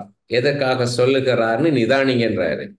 அங்கே உட்கார்ந்து இருக்கிற மற்றொருவனுக்கு ஏதாயிலும் வெளிப்படுத்தப்பட்டால் முந்தி பேசினவன் பேசாமல் இருக்க கடவன். ஒருத்தன் பேசிட்டு இருக்கிறான், இந்த சபையிலே இப்படியாக கர்த்தர் சொல்லுகிறார், இப்படியா ஒரு விஷயம் சொல்லிட்டு இருக்கிறான். இன்னொருத்தன் தமிழ்நாட்டுக்கு தேவையான ஒரு காரியத்தை சொல்றான் அப்படின்னா இது கூட அது முக்கியம். அப்ப இவன் அமைதியா இருக்கணும், அவன் பேசணும். அதை காட்டிலும் ஒருத்தன் இந்த சபையில உள்ள ஒரு காரியம் பிரச்சனையாக போகுது, ஏதோ ஒரு காரியம் நடக்க போகுது, யாரோ ஒருத்தவங்களால இந்த சபை பிரச்சனை வரப்போகுதுன்னு அதை சொல்றான்னா அவன் அமைதியா இருக்கணும். ஒருத்தன் ஆசீர்வாதத்துக்கான காரியத்தை தீர்க்கதரிசனம் சொல்லிட்டு இருக்கிறான், ஆனா அவன் சொல்றது ஒரு பிரச்சனை வரப்போகுதுன்னு அதான் முக்கியம். ஒரு பிரச்சனை வரப்போகுது இந்த சபையில, அது ஒருத்தரால் வரப்போகுது, சபையாரே நிதானிக்க கடவுள்லாம் இவன் பேசாம இருக்கணும், அவன் பேசணும். ஒருத்தர் ஏதோ ஒரு இடத்துல எங்கேயோ உக்ரைனை பத்தி ஒருத்தர் சொல்லிட்டு இருக்கிறான், ப்ராஃபஸியா உக்ரைன்ல எப்படி நடக்குது அப்படி நடக்காது ஆண்டவர் செய்யப்படுறாங்க. இன்னொருத்தன் மணிப்பூர்ல இருக்க காரியத்தை சொல்றான்னா இதுதான் முக்கியம். ஏன்னா நாம இருக்கிற இடம், நம்ம இருக்கிற இடத்துல என்ன நடக்க போகுது. அப்ப நீங்க எப்படி பார்க்கணும், எமர்ஜென்சி அர்ஜென்ட் விஷயத்த பார்க்கணும். நீங்க கவர்மெண்ட் ஆபீஸ்ல எல்லாம் போனீங்கன்னா அந்த ஃபைல்ஸ்ல பார்த்தீங்கன்னா இங்க எழிலகம் இருக்குது பீச் ரோட்ல, தள்ளி போனீங்கன்னா தலைமைச் செயலகம் இருக்குது. இங்க எழிலகத்துல எப்படி உட்காந்துருப்பாங்கன்னா கமிஷனர்ஸ் லெவல் வரைக்கும் இருப்பாங்க. அதுக்கு மேல deputy secretary, additional secretary, secretary எல்லாம் செக்ரட்டரியேட்ல இருப்பாங்க, தலைமைச் செயலகத்துல. அங்க இருந்து செக்ரட்டரி மினிஸ்டர் ஏதாவது கேட்பாங்க, சட்டசபையில ஏதாவது கேட்பாங்க கேள்விகள், எதிர்கட்சிகள் கேட்பாங்க இது என்ன செய்ய போறீங்க அப்படின்ற மாதிரி. உடனே கன்சர்ன் மினிஸ்டர்கிட்ட கேட்பாங்க, நாளைக்கு இதுக்கு பதில் சொல்லப்படுவாங்க. உடனே அவர் என்ன பண்ணுவாருன்னா மினிஸ்டர் செக்ரட்டரி கூப்பிட்டு இது என்னன்னு கேட்பாரு. உடனே அந்த ஒரு ஃபைல் அனுப்புவாங்க. அந்த ஃபைல் இது என்ன ஆச்சு, இந்த கேஸ்க்கு என்ன பண்ணீங்க, இந்த ஒரு ஒரு ஃப்ரீடம் ஃபைட்டர், தேசத்துக்காக பாடுபட்ட, சுதந்திரத்துக்காக பாடுபட்ட ஒருத்தருக்கு பணம் பென்ஷன் கொடுக்காம வச்சிருக்கிறீங்க, இத்தனை வருஷம் பென்ஷன் கொடுக்கலன்னு கோர்ட்ல கேஸ் நடந்திருக்கு, இது என்ன ஒரு இவ்வளவு ஏன் டிலே அப்படின்னு. உடனே டக்குன்னு என்ன பண்ணுவாங்கன்னா இது அர்ஜென்ட்னு போட்டு அந்த செக்ரட்டரி என்ன பண்ணுவாருன்னா கமிஷனருக்கு அனுப்புவார். அதுக்கு ப்ரையாரிட்டி கொடுப்பாங்க. அந்த கட்டியிருக்கே பார்த்தீங்கன்னா அர்ஜென்ட்னு போட்டிருப்போம் மேலே. அதனால என்ன பண்ணுவாங்கன்னா அதை மேலே வச்சுருவாங்க, மீதி எல்லாத்துக்கும் மேலே அது மேலே வச்சு ஃபர்ஸ்ட் பண்ணணும். அது மாதிரி ப்ராஃபஸின்றது இப்போ இம்மிடியேட் நீடு யாருக்கோ அவங்களுக்கான காரியம் சொல்லும்போது மிச்சவங்க அமைதியாயிரும். சும்மா ஏதோ ஒரு வாக்குத்தத்தத்தை எடுத்து ஒரு ஜெனரல் ப்ராமிஸை எடுத்து அதை ப்ராஃபஸியா சொல்லிட்டு இருக்கக்கூடாது. ப்ராஃபஸின்றது ரேமா, இப்ப என்ன சொல்றார் ஆண்டவர், அது ரொம்ப முக்கியம். நான் ஏற்கனவே பல தடவை சொல்லியிருக்கிறேன், ஒரு இடத்துல ஒரு 2 நாள் 3 நாள் எல்லாம் சேர்ந்திருந்து செபிக்கலாம்னு சொல்லி ஊழியக்காரங்க போதகர்கள் ஒரு இடத்துல போடுனாங்க. என்ன ஒரு போதகர் கூட கூட்டு போனார். அது ஒரு குறிப்பிட்ட தொகை கட்டணும், அதை நானே கட்டிடுறேன் வாங்கன்னு கூட்டு போனார். சாயங்காலம் ஒரு 7 மணிக்கு ஆரம்பிச்சாங்க. நாங்கள் ஒரு 6:30 போனோம். உடனே 7 மணிக்கெலாம் ஆரம்பிச்சிட்டாங்க. ஒரு கெஸ்ட் ஸ்பீக்கர்னு ஒருத்தர் கொண்டாந்து இருந்தாங்க, ஒரு நல்ல ப்ராஃபட் அப்படின்ட்டு. கிட்டத்தட்ட ஒரு 4 மணி நேரம் ஆராதனை நடந்தது. நல்ல பாடல்களை பாடி ஜெபிச்சு ஜபம் பாட்டு ஜபம் பாட்டு இப்படியே போச்சு. ராத்திரி ஒரு 12 மணிக்கு அவர் கேட்டாரு, ஆண்டவர் உங்கள்கிட்ட என்ன பேசுறாருன்னு கேட்டார். ஒரு 25லேருந்து 30 பேர் இருப்பாங்க. யாருமே பதில் சொல்லலை. ஆண்டவர் இவ்வளவு நேரம் ஆராதிச்சோம், இந்த 4 மணி நேரம் ஆண்டவர் உங்கள்கிட்ட என்ன பேசினாருன்னா யாருமே ஆண்டோட சத்தத்தை கேட்கல. அப்புறம் என்ன பண்ணாருன்னா, சரி இன்னைக்கு காலையில உங்களுக்கு பர்சனல் ப்ரேயர்ல ஆண்டவர் ஏதாவது பேசினாரா அதை சொல்லுங்கன்னாரு. அதுக்கும் ஆன்சர் இல்லை. சரி நேத்து முந்தானேத்து இந்த கடந்த வாரத்துல ஆண்டவர் ஏதாவது பேசினாரான்னா அதுக்கும் பதில் இல்லை. ஒரு கடந்த 6 மாசமா ஏதாவது ஆண்டவர் பேசினாருன்னா சொல்லுங்கன்னா அதுக்கும் பதில் இல்லை. கடைசியில் ஒருத்தர், நான் 25 வருஷத்துக்கு முன்னாடி ஊழியத்துக்கு வரும்போது இப்படி ஒரு தரிசனத்தை எனக்கு ஆண்டவர் கொடுத்தாருன்றார். இப்படி ஒரு சொப்பனம் பார்த்தேன், அதை வச்சுதான் நான் ஊழியத்துக்கு வந்தேன்னார். சோர்ந்து போயிட்டார் வந்தவர். அவருடைய ஆவி சோர்ந்து போயிடுச்சு. இது எப்படி ஊழியம் பண்ணன்னு தெரியல அவருக்கு. இன்னைக்கு நிலைமை அப்படிதான் இருக்குது. இன்னும் குறிப்பா சொல்ல போனா, ஆண்டவர் என்ன சொன்னார் இல்ல, இப்ப என்ன சொல்றார், அதான் ப்ராஃபஸி. வாட் காட் செட் இல்ல, right now what God is saying. இப்ப என்ன சொல்றார், இப்ப சொல்றார் என் உள்ளத்துலன்னு சொல்லணும். அப்படிதான் ட்ரெயின் பண்ணுவாரு. ஒரு மூத்த ஊழியக்காரர் ஒருத்தர் கூட ஒரு 6 மாத காலம் இருந்தேன். ஆண்டவரால் வல்லமையா பயன்படுத்தப்பட்ட பாத்திரம். ஒரு 3 நாள் 4 நாள் வெளியூர்ல வந்து கூட்டம், சுவிசேஷ கூட்டம். இவர் ஒரு 3 மாசம் முன்னாடியே ஃபாஸ்டிங்ல இருக்கிறார், 10 நாள். பார்த்தீங்கன்னா முதல் நாள் என்னென்ன ப்ராஃபஸியை சொல்லணும்னு எழுதுறாரு. அடுத்து 2வது நாள் ப்ராஃபஸியா என்ன சொல்லணும்னு எழுதுறாரு. 3வது நாள் ப்ராஃபஸியா என்ன சொல்லணும், இந்த ஊர்ல இருந்து இன்ன பேர் உள்ள மனுஷன் வருவான், இன்ன பிரச்சனையோட வருவான், அவனுக்கு நீ இப்படியாக சொல்லு, அதுக்கான வசனம் விளக்கம். First day, second day, third டேன்னு ஃபுல்லா .1, .2, .3 அந்தந்த பேரு ஊரு என்ன பிரச்சனையோட வருவாங்க எல்லாம் எழுதுறாரு உட்காந்து. இதுல ஒரு 20 எழுதியிருந்தாருன்னா, அங்க ஸ்டேஜில் போய் நின்று இந்த 20 சொல்லி முடிக்கும் போது 21, 22, 23 வந்துகிட்டே இருக்கு அவருக்கு. அப்படிதான் நடத்துவார் அவங்களுக்கு. இப்ப நான் வந்தேன், இந்த ரான் கனாலியுடைய வாழ்க்கையிலிருந்து சொல்லணும்லாம் நான் நினைக்கவே இல்லை. எனக்கு அதை படிக்கும்போது எனக்கு அவ்வளவு அவ்வளவு ஒரு பக்கம் அழுகையா இருந்தது. இப்படி ஒரு மனுஷன் கஷ்டப்படுவானான்ட்டு, இப்படி ஒரு மனுஷன் கஷ்டப்படணுமான்ட்டு. ஆண்டவர் தெரிஞ்செடுத்துட்டார், கற்பத்திலேயே தெரிஞ்செடுத்துட்டாரு, கற்பத்துல உருவாக்குனா தெரிஞ்சிட்டாரு, இவ்வளவு கஷ்டப்படணுமான்ட்டு. லேட்டரான் ஃபேமஸ் ஆயிட்டாரு, எல்லாத்தையும் மறக்கும்படி பண்ணிட்டாரு. இவ்வளவு வயசான காலத்திலையும் அவர் உட்கார்ந்து ஒரு பாட்டு பாடுறாரு, அது யூடியூப்ல போட்டு பாருங்க, ஹாலோட் பி யுவர் நேம்னு சொல்லி. அது அழகா உட்கார்ந்த இடத்துல சிம்பிளா ஒரு பியானோ ஒரு கிட்டார் அவ்வளவுதான், அது உட்கார்ந்து பாடுறாரு. அதுல அப்படி ஒரு பிரசன்ஸ் இருக்குது. அதனாலதான் எனக்கு இதெல்லாம் சிங்கம், இதெல்லாம் சிங்கம், லயன், கிங், அமைதியா இருக்கிறார். ஆனா அந்த சுண்டெலி தான் சிக்கு சிக்கு சிக்கு சிக்கு சிக்கு சிக்கு சிக்கு சிக்குன்னு ஓடி கிடக்கும். பார்க்கும்போது தான் இருக்குது, ஸ்டேஜில் ஓடிக்கிட்டு ஆடிக்கிட்டு பாடிக்கிட்டு குதிச்சுக்கிட்டு, ஏதோ இவங்கள விட்டா வேற ஆளே இல்லைன்ற மாதிரி பார்க்கும்போது பரிதாபமா இருக்கு, பாவமா இருக்கு. ஏன்னா இதெல்லாம் ஆடினவங்கள, இந்த மாதிரி ஆடினவங்கள தூக்கி போட்டார் ஆண்டவர். அந்த அம்மா சாரல் நவரோஜி பாடின பாட்டை இன்னைக்கும் பாடிக்கிட்டே இருக்காங்க எல்லாரும். ஆனாதி தேவனன் அடைக்கலமே, அவர் நித்திய புயங்களும் ஆதாரமே. ஆனாதி தேவனன் அடைக்கலமே, அவர் நித்திய புயங்களின் ஆதாரமே. இந்த தேவன், என்ன என்ன அபிஷேகம் நமக்குள்ள, ஆண்டவர் கொடுத்த ஒரு தாகம். ஆனந்தமாய் இன்ப காணான் ஏகிடுதே, தூய பிதாவின் முகம் தரிசிப்பே ஆனந்தமாய். அதெல்லாம் அந்த ராகமே தாரரான் போதே நமக்குள்ள அந்த ஆவியில் ஒரு வெறிய எழுப்புது. அப்படி போல இருக்கணும் தீர்க்க தரிசன வார்த்தை. உங்க ஜெபம் மற்றவங்க ஆவியை எழுப்பணும், மற்றவங்க ஆவியில எழும்பணும், ஒரு ஃபோக்கஸ்டா இருக்கணும். ஜெபம் பண்ணுங்கன்ட்டமா, இல்ல மெசேஜ் கொடுக்க சொல்லிட்டாங்களா, இல்ல பாட்டு பாடுங்கன்றாங்களா, எதுவா இருந்தாலும் ப்ராஃபஸியா இருக்கணும்.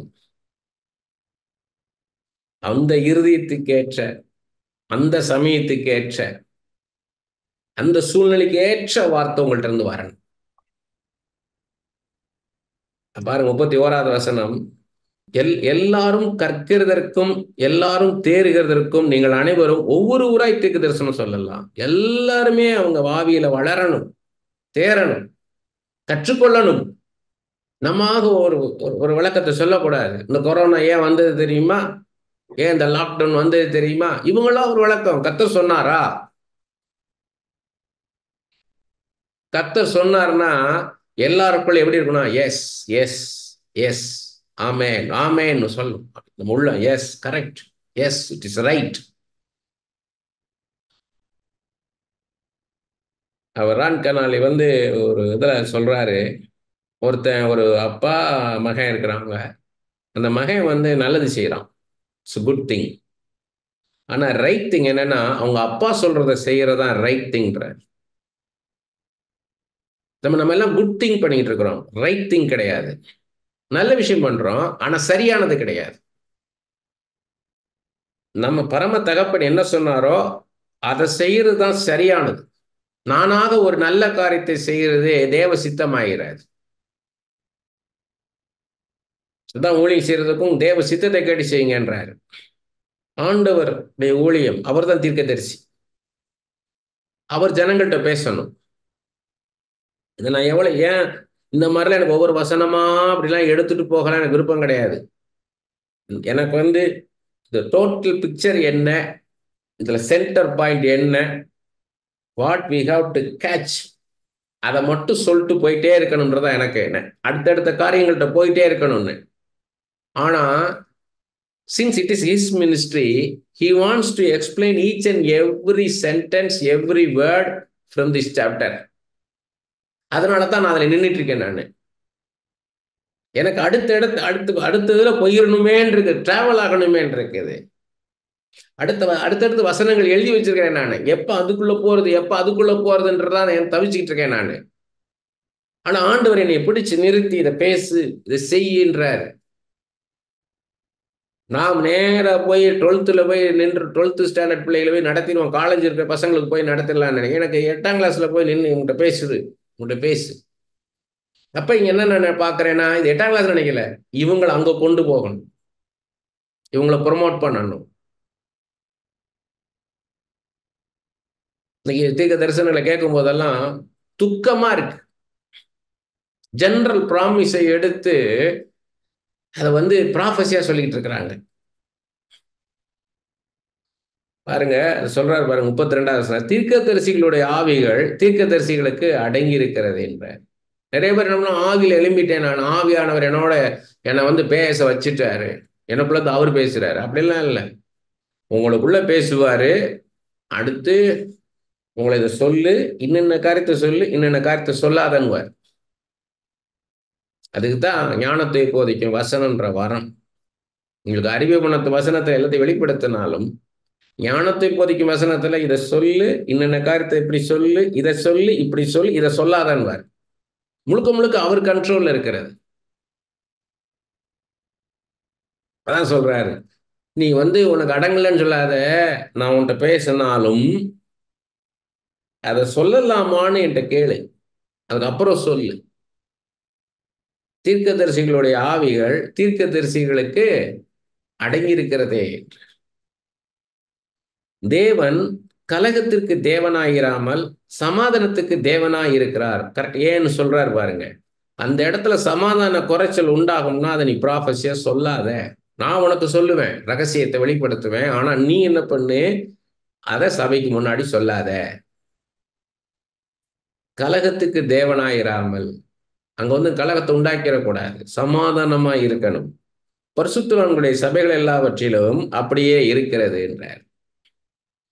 சபைகளில் உங்கள் ஸ்திரீகள் பேசாமல் இருக்க கடவர்கள், பேசும்படி அவர்களுக்கு உத்தரவில்லை, அவர்கள் அமர்ந்திருக்க வேண்டும். வேதமும் அப்படியே சொல்லுகிறது. ஏன் ஸ்திரீகளை வந்து சபைகள்ல பேசாதீங்க அப்படின்னு சொல்றாருன்னா, சபைகளில்னா ஸ்திரீகள் சபையில் எல்லாரும் கூடி வந்திருக்கும் போது அங்க பேசாதீங்க அப்படின்றாரு, அமர்ந்திருங்க.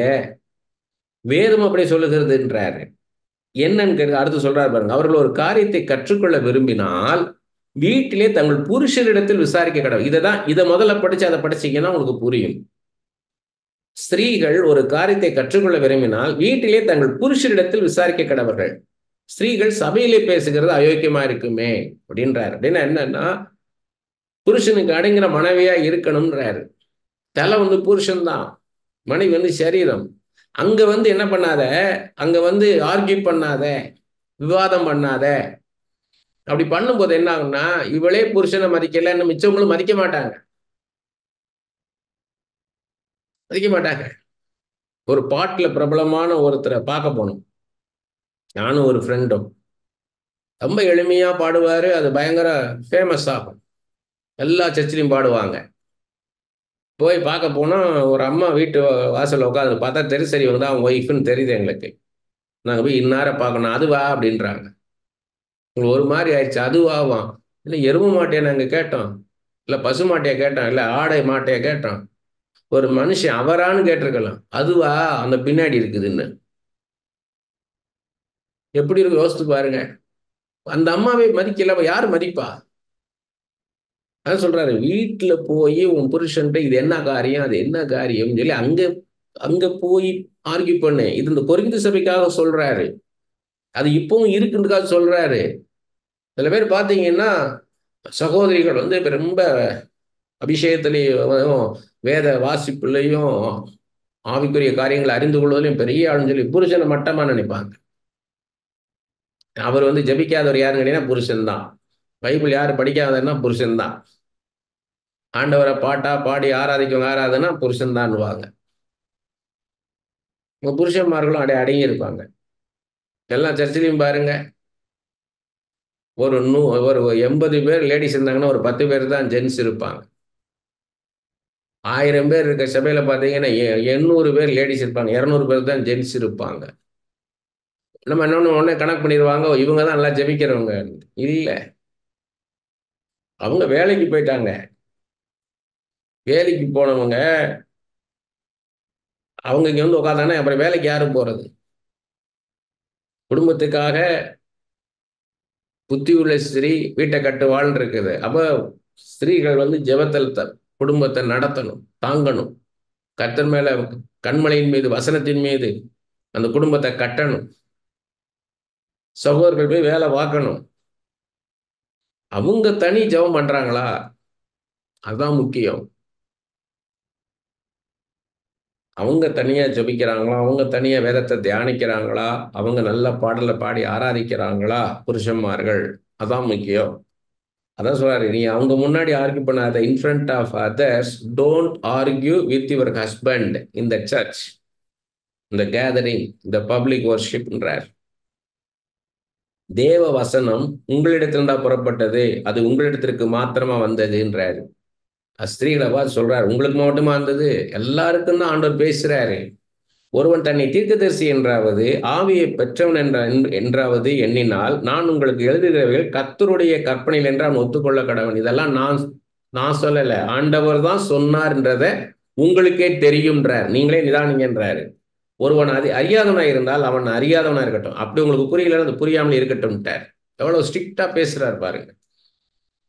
இப்படி இருக்க சகோதரரே, தீர்க்க தரிசனம் சொல்ல நாடுங்கள், அந்நிய பாஷைகளை பேசுறதுக்கும் தடை பண்ணாதிருங்கள். என்ன சொல்றாங்க கேட்டீங்கன்னா, தீர்க்க தரிசனம் சொல்ல நாடுங்கள். ஏன்னா ஏற்கனவே 1வது வசனத்துல பார்த்தோம், இவ்வளவு நேரம் தான் பேசிட்டு வந்தோம். அன்பை நாடுங்கள், ஞான வரங்களையும் விரும்புங்கள், விசேஷமாய் தீர்க்க தரிசன வரத்தை விரும்புங்கன்னாரு. ஏன்றதை இவ்வளவு நேரம் பார்த்தோம். அந்நிய பாஷையில பேசியிருந்தீங்கன்னா நீங்க தான் சொந்த பக்தி விருத்தி அடைவீங்க. உங்களை சுற்றி இருக்கும் பக்தி விருத்தி அடைய மாட்டாங்க. நீங்களும் அந்நிய பாஷை பேசுற லெவல்ல இருக்காதீங்க. அடுத்த லெவலுக்கு வாங்க, ப்ராஃபஸி சொல்ற லெவலுக்கு வாங்க. ஒரு புதுசா ஒருத்தன் அபிஷேகிக்கப்பட்டான் அப்படின்னா அவன் அந்நிய பாஷையில பேசுவான். அது ஏன் நீங்க கடைசி வரைக்கும் பேசிக்கிட்டு இருக்காதீங்க. நீங்க ப்ராஃபஸி சொல்ற அளவுக்கு நீங்க மேல ஏறி வாங்கன்றாரு. சரி, தீர்க்க தரிசனம் சொல்ல நாடுங்கள்ன்றாரு.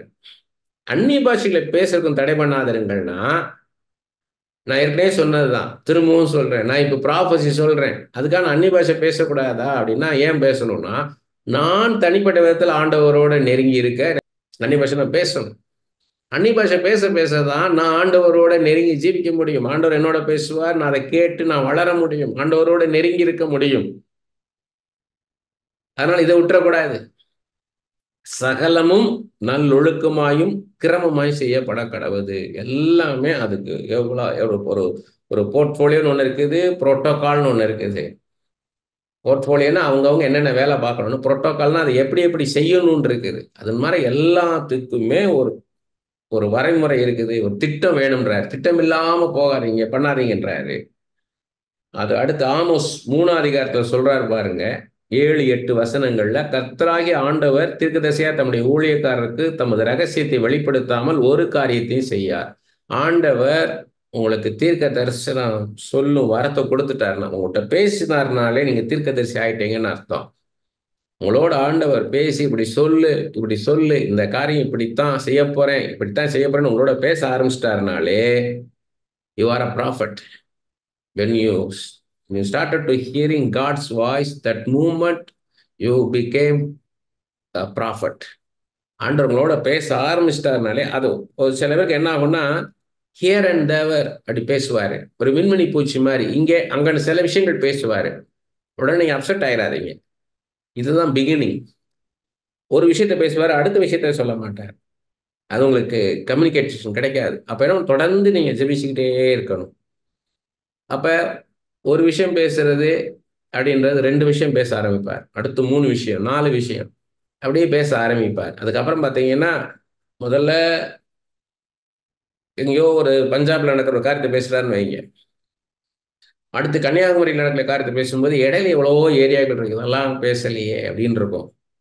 அதுக்கப்புறம் என்னன்னா அங்கங்க பாயிண்ட்ஸ் வரும். அதுக்கப்புறம் பார்த்தீங்கன்னா அவர் கரெக்டா ரன் த்ரூ பேச ஆரம்பிப்பார். அதுக்கப்புறம் நீங்க கேட்க அவர் பேச ஆரம்பிப்பார். ஒரு காரியத்தை அவர் சொல்லுவாரு, ஏன் ஆண்டவரே பஞ்சாப் பத்தி பேசுறீங்க, அடுத்து கன்னியாகுமரிக்கு போயிட்டீங்க, இடையில குஜராத் இருக்கு, ஹரியானா இருக்கு, மகாராஷ்டிரா இருக்குது, பூனா இருக்குது, கர்நாடகா இருக்குது, கேரளா இருக்குது, தமிழ்நாடு இருக்குது, இதெல்லாம் குறித்து பேசுங்க ஆண்டவர். ஏன்னா ஏன் பேச மாட்டேங்கிறீங்கன்னா அப்போ உங்கள்கிட்ட பேச ஆரம்பிப்பார். ஏன் பஞ்சாபை பேசிட்டு அடுத்து கன்னியாகுமரியை பத்தி பேசுறார், உங்கள்கிட்ட பேச ஆரம்பிப்பாரு.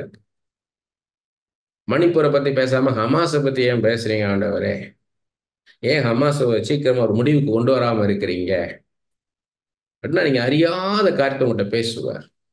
உங்களுக்கு தெளிச்சு உண்டாகும். ஏன் ஹமாஸை ஒரு முடிவு கொண்டு வரல, ஏன் இத்தனை மாசம் இழுத்துட்டு போகுது, இஸ்ரேல் மாதிரி ஒரு பவர்ஃபுல் கண்ட்ரி கிடையாது, அவங்கள்ட்ட மாதிரி டெக்னாலஜி எங்கேயுமே கிடையாது, உலகம் முழுக்க எந்த வருஷத்தை எடுத்தாங்க இன்னைக்கு வரைக்கும், இந்த நாள் வரைக்கும் எந்த ஃபீல்டில் எடுத்தாலும் எக்ஸ்பர்ட் யாருன்னு கேட்டீங்கன்னா அவன் ஜூயிஷா தான் இருப்பான். எந்த ஃபீல்டு எடுத்தாலும் சரி, நம்பர் 1 யாரா இருந்தாலும் அவன் யூதனா தான் இருப்பான். அப்படிப்பட்ட ஒரு தேசம் அது. அங்க ஏன் போராடுறாங்கன்னு அவங்களுக்கு பேசுவாரு. கிறிஸ்தவம்னா என்ன, அவன் ஜூயிஷ் கண்ட்ரி, இது கிறிஸ்டியன் கண்ட்ரி கிடையாது, அது ஒரு ஜூயிஷ் கண்ட்ரி. அப்ப அங்க என்ன மாற்றத்தை உண்டாக்குறாரு, அது ஏன் அதை இவ்வளவு ஏன் அதை ஸ்ட்ரகிள் பண்ண வைக்கிறாரு, உங்கள்கிட்ட பேசுவாரு. சில பேர் வாழ்க்கையில போராடிக்கிட்டு இருப்பாங்க. ஏன் அவங்க போராடுறாங்க, எதனால போராடுறாங்க, அதை பூரா ஆண்டவர் உங்கள்கிட்ட பேசுவாரு. அதான் சொல்றாரு, கர்த்தராகிய ஆண்டவர் தீர்க்கதரிசிகளால் தம்முடைய ஊழியக்காரருக்கு தமது ரகசியத்தை வெளிப்படுத்தாமல் ஒரு காரியத்தை செய்யாருன்றாரு. அதுக்கப்புறம் உங்கள்கிட்ட சொல்லாம ஒண்ணு செய்ய மாட்டார். உங்கள்கிட்ட பேசுவார். இந்த மாதிரி இப்படி நடக்க போகுது, நான் இப்படி செய்ய போறேன் அப்படின்னு சொல்லிட்டு தான் செய்வார்.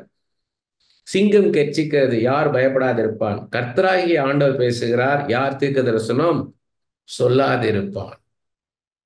அது பாத்தீங்கன்னா 3 லெவல் இருக்குது.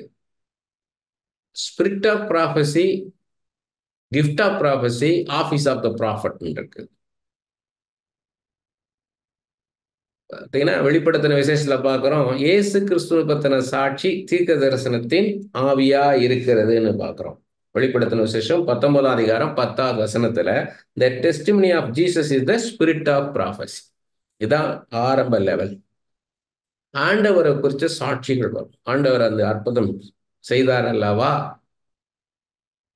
எப்ராயிம் எனக்கு அருமையான குமாரன் அல்லவோ, எப்படி நான் கைவிடுவேன், சோதம் குமார போல நான் அழித்து விடுவேனோ அப்படின்னு கர்த்தர் சொல்றாரு. ஏற்கனவே நீங்க கைவிடப்பட்ட நிலைமையில இருக்கிறேன்னு நினைச்சீங்க, ஆனா அந்த வியாதியிலிருந்து உங்களை தூக்கி எடுத்தாரே அப்படின்னு நீங்க ஒரு ப்ராஃபஸியா சொல்லும் போது அவங்க கேட்கறவங்களுக்கு எப்படி இருக்குன்னா, அது இயேசு கிறிஸ்து பத்தின சாட்சி. இயேசு கிறிஸ்து எப்படி அவங்க வியாதியிலிருந்து அவங்களை சுகப்படுத்தி தூக்கினாரு அப்படின்னு சொல்லும் போது அது அவங்களுக்கு ப்ராஃபஸி.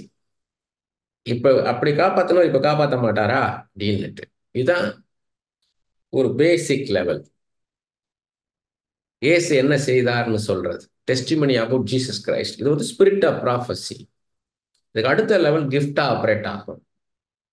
நீங்க ஒரு புறஜாதிகள் மத்தியில போய் பேசிட்டு இருக்கும்போது, ஒரு சபையாவோ தனியாவோ நீங்க தனியா இருக்கும்போது, இல்ல புறஜாதிகள் ஒரு குழுவா இருக்கும்போது உங்களுக்கு வார்த்தைகள் வரும், அவங்களுக்கான வார்த்தைகள் வரும். நீங்க அறியாத ஒரு காரியத்தை டக்குன்னு சொல்லுவார். ஒருத்தர் வேலை கிடைக்கலன்னு சொல்லிட்டு போராட்டம் பண்ணிட்டு இருக்கான் ஒரு பையன். அவனுக்கு போய் ஃபர்ஸ்ட் ஒரு தீர்க்கதரிசனம் என்னன்னா, போன வாரம் ஒரு வயசானவரை ராத்திரி நேரத்துல பைக்ல நீ இடிச்சு அவர் விழுந்து எல்லாம் கூட்டம் கூடிட்டானுங்க, எல்லாம் முரடர்களா இருக்கிற இடம், அவ்வளவுதான் முடிஞ்சு போச்சுன்னு நினைச்சேன். ஆனா அந்த பெரியவரை காப்பாத்தினேன் பாத்தியா, அந்த பெரியவர் செத்திருந்தா என்ன ஆயிருக்கும் கதை? அப்போ உன்னை காப்பாத்தினேனே, நீ அதை மறந்துட்டியா? நான் தெய்வம், நான் இருக்கிறேன். அது கிஃப்ட். ஏன்னா ஒரு சீக்ரெட்டை நீங்க வெளிப்படுத்துறீங்க. அவனை தவிர யாருக்கும் தெரியாது, அவங்க அப்பா அம்மாவுக்கும் தெரியாது, யாருக்கும் தெரியாது. அவன் நினைக்கிறான், ஆனா உள்ள பயந்துட்டு இருக்கான். உங்ககிட்ட இருந்து அந்த காரியத்தை தொட்ட உடனே, அதான் இருதயத்தின் அந்தரங்கம். அது தொட்ட உடனே ஆண்டவரை பார்ப்பான். இது நிச்சயமா மனுஷன் யூகிச்சு சொல்ல முடியாது, இது ஆண்டவர் பேசுறாருன்னு பார்ப்பான். இதுதான் கிஃப்ட் ஆஃப் ப்ராஃபஸின்றது. ஆபீஸ் ஆஃப் த ப்ராஃபட்னு இருக்குது. அதான் தீர்க்க தரிசியாவே உங்களை தூக்குவார். எப்படின்னா முகமுகமா மோசைட்ட பேசுற மாதிரி பேசுவார். எலியாட்டையும் எலிசாட்டையும் சாமுவேல்ட்டையும் பேசின மாதிரி உங்கள்கிட்ட பேசுவார். பெரிய காரியங்களை பேசுவார், ஆழமான காரியங்களை பேசுவார். ஸோ அவர் எப்படிப்பட்ட காரியங்களை நீங்க சொல்றீங்கன்ற தெரிஞ்சுக்கலாம் நீங்க எந்த லெவல்ல இருக்கீங்க. ஸோ அந்த அந்த லெவலுக்கு ஆண்டவர் கொண்டு போகணும்னா அதிகமாக வாஞ்சிக்கணும். ஃபர்ஸ்ட் ஆஃப் ஆல் தீர்க்க தரிசனம் சொல்ல விரும்புங்கள், நாடுங்கள். அந்த வாஞ்ச அந்த தாகம் வேணும் நம்மளுக்கு. தீர்க்க தரிசனம் சொல்லணும்ன்ற அந்த வாஞ்சம் உங்களுக்குள்ள வேணும். நம்ம செல்ஃப் வில் இல்லாம ஆண்டவர் ஆப்ரேட் பண்ண மாட்டார். உங்களுக்கு நீ கேளுங்கள் கொடுக்கப்படும், கேட்டுக்கொள்கிறவன் பெற்றுக்கொள்வான், தட்டுகிறவனுக்கு திறக்கப்படும், தேடுகிறவன் கண்டடைவான். பெருமைக்காக நானும் தீர்க்க தரிசனம் சொல்லணும்னு மேம்போக்கா நின்னீங்கன்னா வரும். அதுக்காக பிரயாசப்படணும், அதிகமாக வேதத்தை தியானிக்கணும், அதிகமாக வேதத்தை. ஏன்னா ஆவிக்குரிய பிரமாணம் தெரியணும். ஒருத்தனை எப்படி நடத்துவார், எப்படி நடத்த மாட்டார், ஏன் ஒரு காரியம் காலதாமதம் ஆகுது, அங்க என்ன தடை இருக்குது, யாருக்கிட்ட என்ன என்ன நடத்திக்கிட்டு இருக்கிறாரு. ஒரு மரத்தை நம்ம பார்க்கிறோம், ஒரு மாம்பழம் வேணும்னா ஒரு மரத்துல இருக்க எல்லா மாங்காயும் பார்த்துட்டு இருக்க மாட்டேன், எது நல்ல பழம்னு பார்ப்பேன். அந்த பழம் மட்டும்தான் எனக்கு கிடைக்கிறதுக்கு என்ன பண்ணுவேன், நானு அதை எடுத்துக்கிறத நான் நோக்கமா இருக்கும். ஆனா ஆண்டவர் எப்படி பார்ப்பாருன்னு கேட்டீங்கன்னா, அந்த மரத்துடைய அடிமரம், ட்ரங்கு, அதோடைய வேறு, அதோடைய கிளைகள், அதோடைய இலைகள், அதுல பழம், அந்த பழத்துக்குள்ள இருக்கிற அந்த கொட்டை, இது எல்லாத்தையும் பார்ப்பாரு. ஒரு குடும்பம் முழுவதையும் பார்ப்பார். உங்களுக்கு ஒரு மனுஷனுக்கு, ஒரு மனுஷிக்கு ஒரு காரியம் தடைபடுதுன்னா அந்த குடும்பத்தில் உள்ள எல்லாரையும் பார்ப்பார், காமிப்பார் நம்மளுக்கு. Why, what is doing. தாய் தகப்பன்ட்ட என்ன நடக்குது, தாய்கிட்ட என்ன நடக்குது, அவன்கிட்ட நடக்குது, இவர்கிட்ட நடக்குது, இவர்கிட்ட நடக்குது, இவர்கிட்ட என்ன, இவர்கிட்ட என்ன, இவர்கிட்ட என்ன. 3 தலைமுறை 4 தலைமுறை உங்கள்கிட்ட பேசிட்டு இருப்பாரு. அப்ப தெரிஞ்சுக்கலாம் உங்களை தீர்க்கதரிசியா எடுத்துட்டாருன்னு அர்த்தம். சும்மா ஒரு காரியத்தை கேட்டுட்டு சொல்லிட்டு போறதுல அப்படி இருந்து மேலோட்டமா ஏதோ 2 அதிகாரத்தை படிச்சுட்டு தீர்க்கதரிசி ஆயிட முடியாது, ஆயிட முடியாது. எரேமியா 20:9 ஆதலால் நான் அவரை பிரஸ்தாபம் பண்ணாமலும் இனி கர்த்தருடைய நாமத்திலே பேசாமலும் இருப்பேன் என்றேன். ஆனாலும் அவருடைய வார்த்தை என் எலும்புகளில் அடைபட்டு எரிகிற அக்னியைப் போல் என் இருதயத்தில் இருந்தது. அதை சகித்து இழைத்து போனேன், எனக்கு பொறுக்க கூடாமல் போயிற்று. இது இங்கிலீஷ் அழகா இருக்குது, நியூ கிங் ஜேம்ஸ் வெர்ஷன்ல. Then I said, I will not make mention of him nor speak anymore in his name. But his word was in my heart like a burning fire shut up in my bones. I was weary of holding it back and I could not. ஆண்டோடைய வார்த்தை கடந்து வந்தா உங்களால அப்படி அக்னியா இருக்கும், அக்னியா இருக்கும். அது உங்களால என்ன சொல்றது, உங்களுக்குள்ள அப்படி ஒரு எழுச்சி உண்டாகும், ஒரு தெய்வீக சமாதானம் இருக்கும். கொலோசியர் 3:15 சொன்ன மாதிரி தேவ சமாதானம் உங்கள் இருதயத்தை ஆளுகை செய்ய கடவுதுன்ற மாதிரி ஒரு பீஸ்ஃபுல்லா இருக்கும். அதே நேரத்தில் ஒரு அக்னியா இருக்கும். என் தெய்வம் எவ்வளவு பெரிய தெய்வம், எவ்வளவு அன்புள்ள தெய்வம், எவ்வளவு வல்லமையுள்ள தெய்வம்ன்றது உங்களுக்குள்ள தோணும். ஆண்டவர் பேசும்போது இது பவர்ஃபுல்லா இருக்கும். எவ்வளவு வல்லமை உள்ள, சர்வ வல்லமை உள்ள தேவன் பேசுகிறார். வானத்தையும் பூமி உண்டாக்கினவர், பரலோகத்தையும் பூலோகத்தையும் உண்டாக்கின தெய்வம், செங்கடலையும் யோர்தானையும் இரண்டாய் பிரிச்சு வழி உண்டாக்குகிற தேவன் என்னோட பேசுகிறார். அந்த உணர்வு உங்களுக்குள்ள உண்டாகும். ஏன் தீர்க்க தரிசனம் சொல்லணும்? வாட் இஸ் த பர்பஸ் அப்படின்னு கேட்டீங்கன்னா, ஏசாயா 48:5 என் விக்கிரகம் அவைகளை செய்ததென்றும் நான் செய்த சுரூபமும் நான் வார்ப்பித்த விக்கிரகமும் அவைகளை கட்டளையிட்டதென்றும் நீ சொல்லாதபடிக்கு நான் அவைகளை முன்னமே உனக்கு அறிவித்து அவைகளை வராதற்கு முன்னே வெளிப்படுத்தினேன். பல முறை பேசிட்டேன் இதை. இருந்தாலும் உங்கள் இந்த நேரத்தில் ஒரு அண்டர்ஸ்டாண்டிங்காக சொல்றேன். நான் நல்லா படித்தேன், அதனால இந்த வேலை கிடைச்சது. எனக்கு நல்லா பணம் வசதி இருந்துச்சு, அதனால நான் படிச்சுட்டேன். இன்னும் இன்னார் என்னுடைய ரிலேட்டிவ்ஸ் எல்லாம் நல்ல பொசிஷன்ல இருந்தாங்க, அதனால இந்த ரூட்ல நான் வேலை வந்துட்டேன் அப்படின்னு சொல்லாதபடிக்கு கர்த்தர் தான் என்னை நடத்தினார். கர்த்தர் தான் என்னை படிக்க வச்சார். கர்த்தர் தான் இந்த வேலையை கொடுத்தார். இன்னைக்கு இந்த வேலையில இருக்கிறது கர்த்தருடைய கிருபை. இங்க நிறைய பேரை பார்ப்போம். நம்ம அந்த துறையில இருக்கிறாங்க, வெளிநாட்டுல இருக்கிறாங்கன்னு திடீர்னு பார்த்தீங்கன்னா டக்குன்னு எல்லாம் போயிடும், வெளியே வந்து வருவாங்க. ஒரு ஃப்ரெண்டு அந்த குறிப்பிட்ட தேசத்துக்கு போக வேண்டான்றேன், ஆனால் அந்த குறிப்பிட்ட தேசம் தான் அவர் எனக்கு கிடைச்சிருக்கு வேலை, வேற எங்கேயும் வேலை கிடைக்கலன்றாரு. பொறுங்க பதில் அடுத்து வருன்றேன். கேட்கல, கிளம்பி போயிட்டார். அந்த தேசத்திலே இருக்கிறார், வர முடியல. ஏன்னு கேட்டீங்கன்னா அந்த தேசம் அவர் பிடிச்சிட்டு இருக்கல, இவரால் அந்த தேசத்தை விட முடியல. ஏன்னா கர்த்தரால் என்னை போஷிக்க முடியும்ன்ற அந்த விசுவாசம் அவருக்கு இல்லை. கர்த்தரால போஷிக்க முடியும், என்னை நடத்த முடியும், அது இல்லை அவர்கிட்ட. அதே மாதிரி ஒரு மகளை அதே தேசத்துக்கு மருத்துவ படிப்புக்காக படிக்க அனுப்புனாங்க. எல்லாரும் சொல்லிட்டு வேண்டாங்க, இங்கே எங்கேயாவது படிக்க வைங்க, வேண்டாம். இவர் அனுப்பிச்சிட்டாரு. பார்த்தீங்கன்னா 6 மாசத்துல திரும்பி வந்துருச்சு. அதனால போகவே முடியாதுன்னுட்டு திரும்பி அனுப்புனாங்க. நல்லா அதை கவுன்சில் பண்ணி திரும்ப அனுப்புனாங்க, திரும்ப வந்துருச்சு. ஊட்டியில ஒரு ரோஜா பூ நல்லா இருக்குன்னு எடுத்துக்கொண்டாந்து இங்க நான் சென்னையில அங்க வச்சேன்னா வராது. அது அந்த மண்ணுல தான் அந்த செடி வரும், அந்த பூ பூக்கும். நம்ம எங்க இருந்தா சரியா இருக்குன்றது ஆண்டவர் தான் தெரியும். அதுக்குத்தான் தீர்க்க தரிசன வார்த்தை அவசியம்.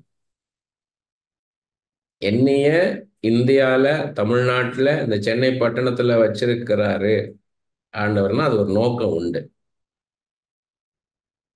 நான் ஏன் அந்த தேசத்துக்கு போயிடணும், இந்த தேசத்துக்கு போயிடணும் நான் போராடக்கூடாது. நான் ஒரு பிரபலமான ஊழியக்காரர், கர்த்தரால வல்லமையாக பயன்படுத்த ஊழியக்காரர். அவருடைய ஒரு கூட்டத்தில் உட்கார்ந்துருக்கிறேன். ஒரு சபையில் ஒரு 3 நாள் கூட்டம். அவர் ஒன் ஆஃப் த ஸ்பீக்கர். நான் அவரை அப்படியே உட்காந்து நான் பிரமிப்பாக பார்த்துட்டு இருக்கிறேன். அது அவருக்கு தெரியாது என்ன நினைக்கிறேன். எங்கேயோ ஒரு கிராமத்தில் பிறந்து வளர்ந்த இவரை ஆண்டவர் இன்னைக்கு உலகம் முழுக்க எடுத்து எவ்வளோ வல்லமையாக பயன்படுத்துறாரு அப்படின்னு நான் நினைச்சேன். அது உண்மையில அது எனக்கு மேலோங்கி இருந்துச்சு. எல்லாம் வெளியே போய் அனுப்பும்போது வெளியே அவரை அடுத்த இன்னொரு இடத்துக்கு போகணும். அவர் காரில் ஏறும்போது எல்லாரும் போறாங்க, சரி நான் போய் நின்றுட்டு இருந்தேன். அவர் மெதுவா என் கையை பிடிச்சி தனியாக கூட்டிட்டு வந்துட்டார். தனியாக கூப்பிட்டு வந்துட்டு, என்னை நீங்க பார்த்துக்கிட்டே இருக்கிறீங்க, எங்கேயோ ஒரு கிராமத்துல பிறந்து வளர்ந்த இந்த மனுஷனை எப்படி ஆண்டவர் வல்லமையா பயன்படுத்தார், உலகம் முழுக்க இந்த மனுஷன் போறாருன்னு பாக்குறீங்க. நான் போறதெல்லாம், நான் பண்ற ஊழியம், நான் போற நாடுகள்லாம் கொஞ்சம் தான். நீங்க உங்களை எடுத்துக்கொண்டு போற பிறகு வேற வேற ஹைட்டு கொண்டு போக போறாரு. நீங்க ஒரு ஜெபம் பண்றீங்க தினமும், என் பேரை சொல்லி ஜெபம் பண்றீங்க. இவர் அந்த கிராமத்துல வச்சு நீங்க ஆசீர்வதிக்கலையா? நான் ஏன் கிராமத்துக்கு போகக்கூடாது? நானும் கிராமத்துக்கு போறேன், எனக்கு கிராமத்துல இருக்கிறேன், என்னைய அப்படின்னு சொல்லி ஜெபிக்கிறீங்க. அப்படி ஜெபிக்காதீங்க. உங்களை இந்த சென்னை பட்டணத்துல வச்சுக்கிறதுக்கு ஒரு பெரிய நோக்கம் உண்டு. கர்த்தருக்கு பெரிய நோக்கம் உண்டு. அது இப்ப தெரியாது, அவர் பயன்படுத்தும் போது உங்களுக்கு தெரியும். அதனால நீங்க அந்த மாதிரி ஜெபம் பண்ணாதீங்க இனிமே. எனக்கு ஆச்சரியமா இருந்தது. பெருமைக்காக சொல்லலை. அந்த ஊழியக்கார்ட்ட பேசுறாரு பாருங்க, அந்த வார்த்தை அது தீர்க்க தரிசனமா எனக்கு வருது பாருங்க. அவர் பேசாம போயிருக்கலாமே. அந்த வார்த்தை தான் இன்னைக்கு வரைக்கும் நிக்க வச்சிருக்குது என்னைய. ஆனா அதுக்காக வாஞ்சிக்கு வைக்கிறாரு. நான் டெய்லி ஜெபம் பண்றேன். இந்த சென்னை பட்டணம் முழுக்க எத்தனை சபைகள் இருக்குது, எவ்வளவு புறஜாதிகள் இருக்காங்க. கோடிக்கணக்கில் இருக்காங்க. என்னை எடுத்து பயன்படுத்துங்கப்பா. தமிழ்நாடு முழுக்க, இந்தியா முழுக்க, உலகம் முழுக்க என்னை எடுத்து பயன்படுத்துங்க. எனக்கு ஊழியம் தாரும், எனக்கு ஆத்துமாக்களை தாரும். நான் டெய்லி ஜெபிக்கிறேன். ஆனா எதுவுமே நடக்காத மாதிரி இருக்கு எனக்கு. ஆனா நான் தொடர்ந்து என் வாஞ்சியை நான் சொல்லிக்கிட்டே இருக்கேன். ஏன்னா கேளுங்கள் கொடுக்கப்படும், இருக்கு ask it will be given. அது இப்படி இல்லை. Show your thirst. என்னுடைய தாகத்தை நீ சொல்லு. எஸ், நான் தாகத்தோடு இருக்கிற ஆண்டவரே, நான் ஊழியம் செய்ய தாகத்தோடு இருக்கிறேன், நான் வாஞ்சியா இருக்கிற ஆண்டவரே, என் சித்தத்தை நான் வெளிப்படுத்துறேன். அதுக்கு நான் ரெடி ஆகிட்டே இருக்கிறேன். சமயம் வாய்த்தாலும் வாய்க்காவிட்டாலும் திருவசனத்தை உபதேசிக்க ஜாக்கிரதையா இரு. Whether it is season or off season, be ready to do the ministry. நம்ம ஆயத்தமா இருக்கணும். நம்ம தீர்க்க தரிசனம் சொல்லணும். நான் விரும்பணும். நம்ம விரும்பினாதான் ஆண்டவர் பேச வைப்பார். நம்ம விருப்பம் இல்லாம பேச வைக்க மாட்டார். ஏசாயா 48:5 என்னன்னா, நான் படிச்சேன், என் பணம் இருந்தது அதனால நடந்ததுன்னு சொல்லாத படிக்கு கர்த்தர் முன்னாடியே சொல்லி நடக்கும்போது கர்த்தர் தான் அதை வாக்கி செய்தார்ன்றதுக்கு தான். கர்த்தர் தான் அதை வாக்கி செய்தாரு. அதுக்கு தான் முன்கூட்டியே சொல்றாரு. ரெண்டு காரியம். ஒண்ணு, நம்மளை ஸ்டேபிள் ஆக்கிடுறாரு. இந்த காரியம் எப்படி நடக்குமோ, இந்த காரியம் எப்படி நடக்குமோ, தீர்க்கதரிசன வார்த்தை வரும்போது எனக்கு ஃபர்ம் ஆயிடுறேன், கான்ஃபிடன்ஸ் ஆயிடுறேன். எஸ், கர்த்தர் நடத்துவார். என் சூழ்நிலை எவ்வளவு கடினமா இருந்தாலும், என்னை சுற்றி இருக்கிற மனுஷர்கள் எவ்வளவு கடினமாக பேசினாலும், கர்த்தர் இருக்கிறார், கர்த்தர் இருக்கிறான்றாங்க. கர்த்தர் என்ன செஞ்சார்? ஒன்றும் செய்யலையேன்னு சொன்னா கூட தளர்ந்து போகல. நிச்சயமாக கர்த்தர் நடத்துவார். அதுக்குதான் நீங்க அதிகமா ஜெபம் பண்ணி அந்த வார்த்தையை கேளுங்க ஆண்டவர்கிட்ட. ஆண்டவரே, என் வாழ்க்கை இப்படி இருக்குது, ஏன் நான் கஷ்டப்படுறேன், எனக்கு எப்போ விடிவு காலம்? ஆண்டவர்கிட்ட எனக்கு, ஆண்டவர் எனக்கு வார்த்தை கொடுங்க, எனக்கு வசனத்தை காமிங்கன்னு கேளுங்க. எனக்கு வசனத்தை காமிங்க, வேதத்துல இருந்து எனக்கு அந்த காட்சியை காமிங்க, அந்த நிகழ்ச்சி எனக்கு காமிங்க, அந்த சம்பவத்தை எனக்கு காமிங்க, அந்த வார்த்தை எனக்கு காமிங்க, அந்த வசனத்தை எனக்கு காமிங்கப்பான்னு போராடுங்க. ஆண்டவர் அந்த வசனத்தை காமிப்பார். அந்த ஒரு ஒரு சம்பவத்தை காமிப்பார் பைபிள்ல இருந்து. இப்படி போல உன்னை நடத்துவேன். அந்த வார்த்தை கிடைச்ச உடனே உங்களுக்கு என்ன ஆயிரும்னா, ஸ்டேபிள் ஆயிருவீங்க. உங்க ஸ்பிரிட் ஸ்டெடி ஆயிரும். அதுதான் தீர்க்கதரிசன வார்த்தை. தீர்க்கதரிசி இயேசு தான் தீர்க்கதரிசி, நாம அல்ல. அந்த வார்த்தையை வாங்குங்க. மற்றவங்களுக்காக செபிக்க, அவங்களுக்கான வார்த்தையை சொல்லுங்க. அது ஆண்டவர் சொல்லும் போது சொல்லுங்க. நீதிமொழிகள் 29:18 தீர்க்க தரிசனம் இல்லாத இடத்தில் ஜனங்கள் சீர்கெட்டு போவார்கள், வேதத்தை காக்கிறவனும் பாக்கியவான். ஒரு விஷயனோட இருக்கணும். தீர்க்க தரிசனம் வந்துருச்சுன்னா அந்த ஜனங்கள் நல்லா ஒரு நல்ல பாதையில போவாங்க, ஆண்டவருக்கு பயந்து அவருக்கு பிரியமான வழியில போவாங்க. அது இல்லைன்னா அவங்க இஷ்டம் போல் நடக்க ஆரம்பிப்பாங்க. பாத்தீங்கன்னா, வெளி மாநிலத்தில் நடந்த ஒரு காரியம். பெரிய ஊழியக்காரர் மகனுக்கு திருமணம் செய்யறதுக்காக இன்னொரு இடத்துல போய் பார்க்குறார். நிறைய பேர் ஊழியக்காரங்க கூட போறாங்க, அந்த பொண்ணை பார்க்குறாங்க, பிடிச்சிருக்குன்னு எல்லாம் பேசிடுறாங்க. திருப்பி வரும்போது எல்லாரும் சொல்றாங்க, கூட இருக்க எல்லா ஊழியக்காரங்களுமே அந்த மூத்த ஊழியக்கார்ட்ட சொல்றாங்க, பிரபலமான ஊழியக்காரர்கிட்ட, நீங்க ஜெபம் பண்ணீங்கயா, ஜெபம் பண்ணி முடிவெடுங்க. நீங்க பாட்டுக்கு டக்குன்னு எல்லாம் பேசிட்டு இருக்கீங்க. நம்ம பொண்ணை பார்க்க போனோம், பார்த்துட்டோம், வந்துட்டு நம்ம ஜெபம் பண்ணி முடிவெடுக்கணும். நீங்க பாட்டுக்கு சொல்றீங்க. சரி ஜெபம் பண்ணணும், எல்லாம் சேர்ந்து ஜெபம் பண்ணா நெகட்டிவா வந்திருக்கு, இது தேவ சித்தம் அல்ல அப்படின்ட்டு. ஆனா அவர் எல்லாம் பேசிட்டாரு. சரி, இவங்க நினைச்சிருக்காங்க சரி இதை மாத்திருவாருன்னா மாத்தல. அவரு நடத்த ஸ்டாண்டு தான்ட்டார்.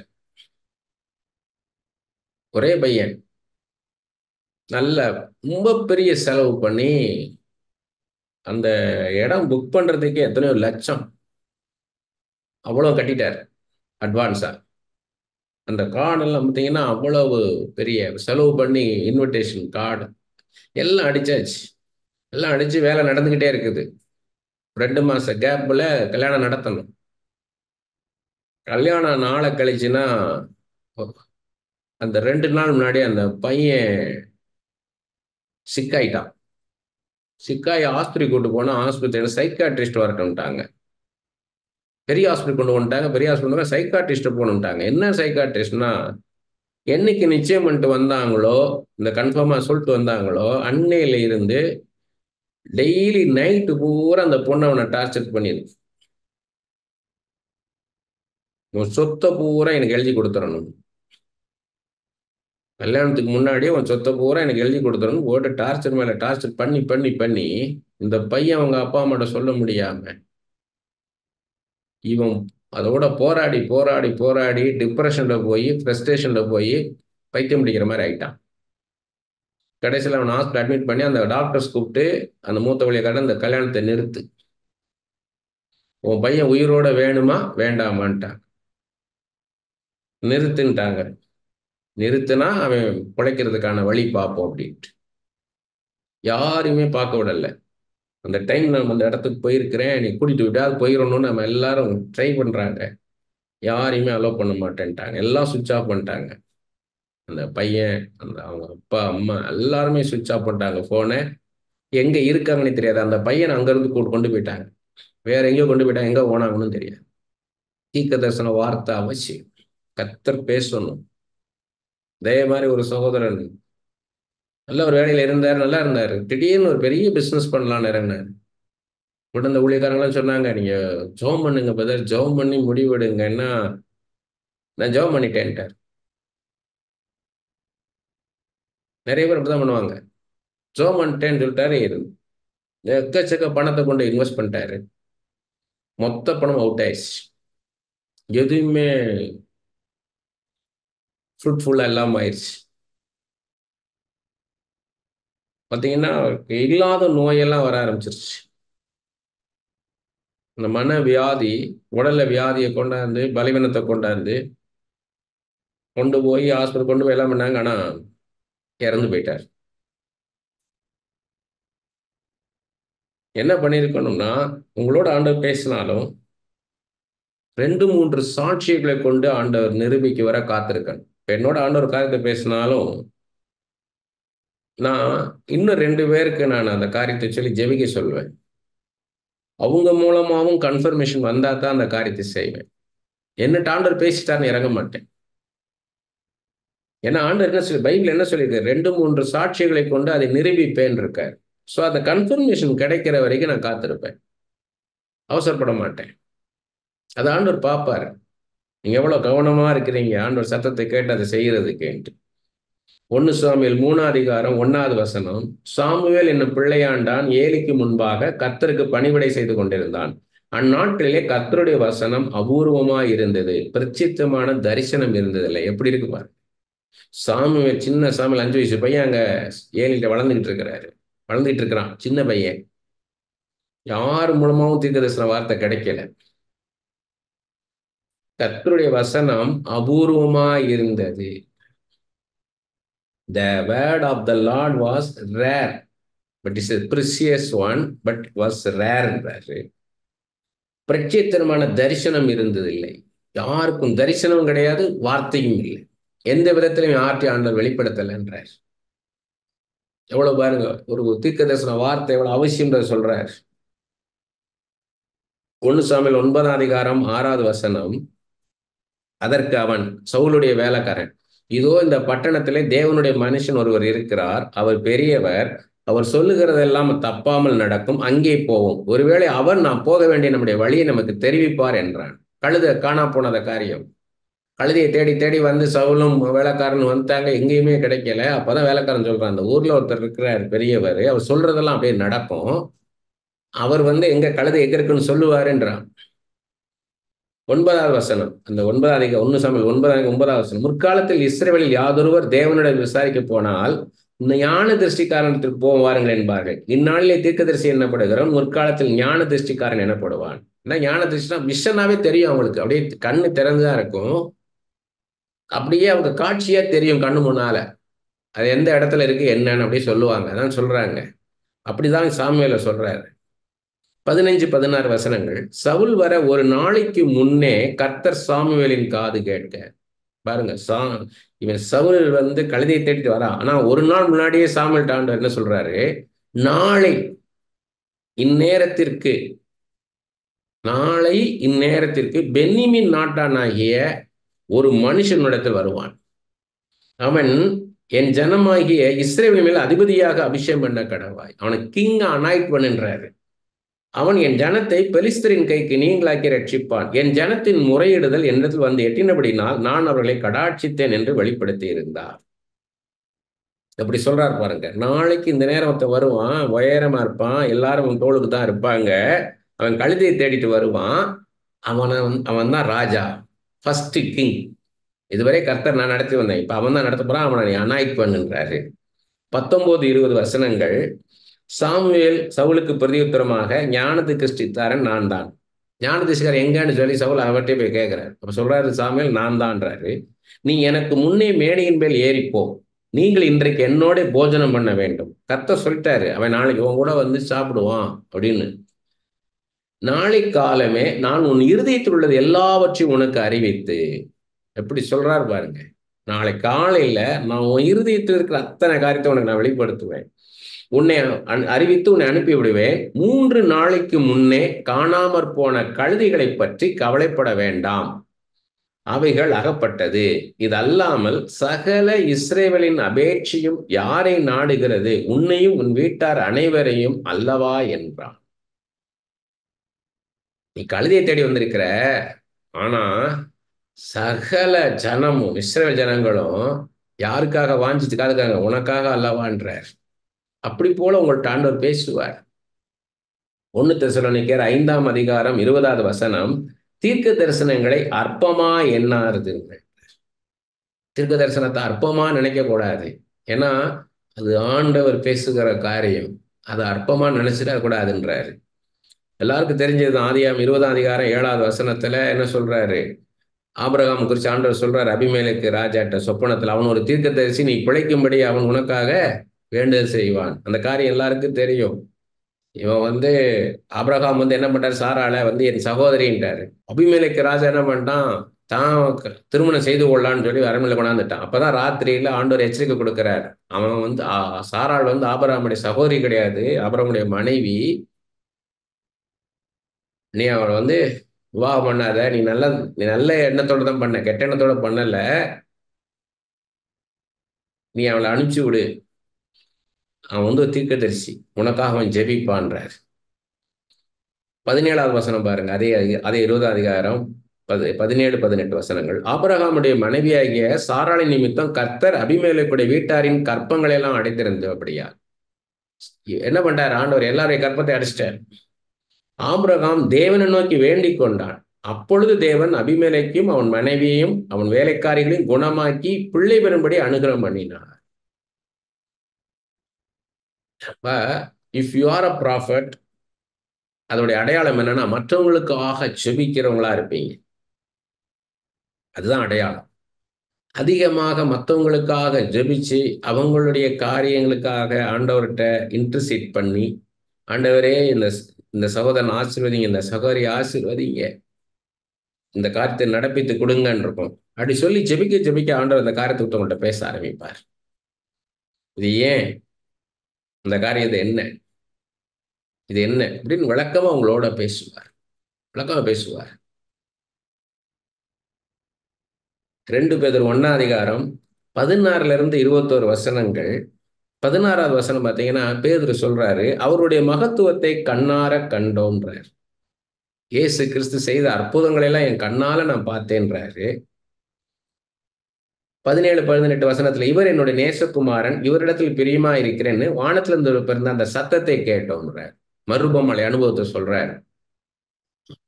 பிதாவுடைய சத்தத்தை கேட்டேன்றார். முதல்ல சொல்றாரு, இயேசு கிறிஸ்து செய்த அற்புதத்தெல்லாம் அவருடைய வல்லமையெல்லாம் என் கண்ணால பார்த்தேன்றார். அடுத்தது பிதாவின் சத்தத்தையும் நான் கேட்டேன்றாரு. 19வது வசனத்துல, அதிக உறுதியான தீர்க்கதரிசன வசனம் நமக்கு உண்டு. அதிக உறுதியான தீர்க்கதரிசன வசனம் நமக்கு உண்டு. பொழுது விடிந்து வெடிவெளி உங்கள் இருதயங்களில் உதிக்கும் அளவும் இருளுள்ள ஸ்தலத்தில் பிரகாசிக்கிற விளக்கை போன்ற வசனத்தை கவனித்திருப்பது நலமாயிருக்கும். இது எல்லாத்த காட்டிலும் அவருடைய மகத்துவத்தெல்லாம் நான் கண்ணால பார்த்தேன், அவருடைய அற்புதத்தெல்லாம் அவர் வல்லமையெல்லாம் நான் கண்ணால பார்த்தேன், பிதாவின் சத்தத்தையும் கேட்டேன். அது எல்லாத்தையும் காட்டிலும் தீர்க்கதரிசன வசனம் இருக்குது. இருதயத்துல இருள் இருக்கிற அந்த இருதயத்துக்குள்ள ஒரு வெளிச்சம் உண்டாக்கக்கூடிய தீர்க்கதரிசன வார்த்தை இருக்குன்றார். அது எங்க இருக்குன்னா, வேதத்தில் உள்ள எந்த தீர்க்க தரிசனமும் சுய தோற்றமான பொருளை உடையதா என்று நீங்கள் முந்தி அறிய வேண்டியது. எந்த மனுஷனும் தானாக எழுதல இந்த வேதத்தில் உள்ள காரியம் எல்லாம் தீர்க்க தரிசன வார்த்தைகள். எந்த மனுஷனும் சுயமாக மாம்சத்துல எழுதல. 21வது சொல்றாரு, தீர்க்க தரிசனமானது ஒரு காலத்திலும் மனுஷருடைய சித்தத்தினாலே உண்டாகவில்லை, தேவனுடைய பரிசுத்த மனுஷர்கள் பரிசுத்த ஆவியினாலே ஏவப்பட்டு பேசினார்கள். எல்லா நேரமும் நான் சொல்லியிருக்கிறேன். இதை தனியா ஒரு நாள் முழுக்க பேசியிருக்கிறேன். இந்த 16லேருந்து 21 வசனங்களை முக்கியமானது இது. பேதுரு யார்? ஆண்டவரோடே கூடயே இருந்தவர். கூடயே 3.5 வருஷம் ஊழியத்துல கூடவே இரவு பகலா கூட இருந்தவர். அதை மேன்மையா அவர் சொல்லல. பிதாவுடைய சத்தத்தையும் நான் கேட்டேன், அதை பெருசா சொல்ல. என்ன சொல்றாரு? இந்த வேதம் தான் மேலானது என்றார். இந்த வேதத்தில் உள்ள காரியத்தை தான் மேன்மையா சொல்றார். இதுதான் என்னென்றைக்கு இருக்கும். அது முடிஞ்சிச்சு. மாம்சத்துல தேவன் வந்தார், இயேசு கிறிஸ்துவா இருந்தார், அவர் செய்த அற்புதங்கள் அதெல்லாம் 2000 வருஷத்துக்கு முன்னாடி முடிஞ்சிருச்சு. பிதாவின் சத்தம் அதுவும் அதெல்லாம் காட்டிடும். ஏன் வேதத்தை அவரு மகிமைப்படுத்துறாருன்னா, இதான் என்றென்றைக்கும் உள்ள காரியம். என்றென்றைக்கும் உள்ள காரியம். காலகாலங்களுக்கும் அவருடைய 2ஆம் வருகை வரைக்கும் கடைசி நாள் சிங்காசனத்துல இருந்த நியாய தீர்ப்பு கொடுக்கும் வர இந்த வசனம் பேசும். வசனம் தான் இருக்கும். அதனாலதான் சொல்றாரு, இதை மேன்மையா பாருங்கன்றாரு. அதனால ஆண்டவர் வந்தாரு, வந்து தரிசனமா பார்த்தேன், அவர் சொன்னாரு, இப்படி ஒரு தரிசனத்தை பார்த்தேன், அதை பெருசா பேசாதீங்க, வேதத்துல இருக்கிற காரியத்தை எடுத்து பேசுன்றாரு. இதுதான் காலகாலங்களுக்குமான தீர்க்க தரிசன வார்த்தை. அதை சொல்ற எரேமியா 28ஆம் அதிகாரம் 9வது வசனம், சமாதானம் வரும் என்று தீர்க்க தரிசனம் சொல்லி இருக்க, அந்த தீர்க்கதரிசி சொன்ன வார்த்தையின்படியே வந்தால், சமாதானம் வந்தால், அப்பொழுது அவன் கர்த்தர் மெய்யாய் அனுப்பின தீர்க்கதரிசியாக விளங்குவான் என்று இறைமையத்துக்கு சொன்னான். ஒருத்தர் இது ஆண்டவர் தான் பேசுறாரா, இவர் உண்மையாவே ஆண்டவர் அனுப்பின தீர்க்கதரிசியானா எப்படி தெரிஞ்சுக்கணும்னா, அவர் சொன்னது நடந்ததுன்னா அவர் ஆண்டவர் அனுப்பின தீர்க்கதரிசி. உபாகமம் 18 அதிகாரம் 21, 22 வசனங்கள், கர்த்தர் சொல்லாத வார்த்தை இன்னதென்று நான் எப்படி அறிவேன் என்று நீ உன் இருதயத்தில் சொல்வாயாகில்.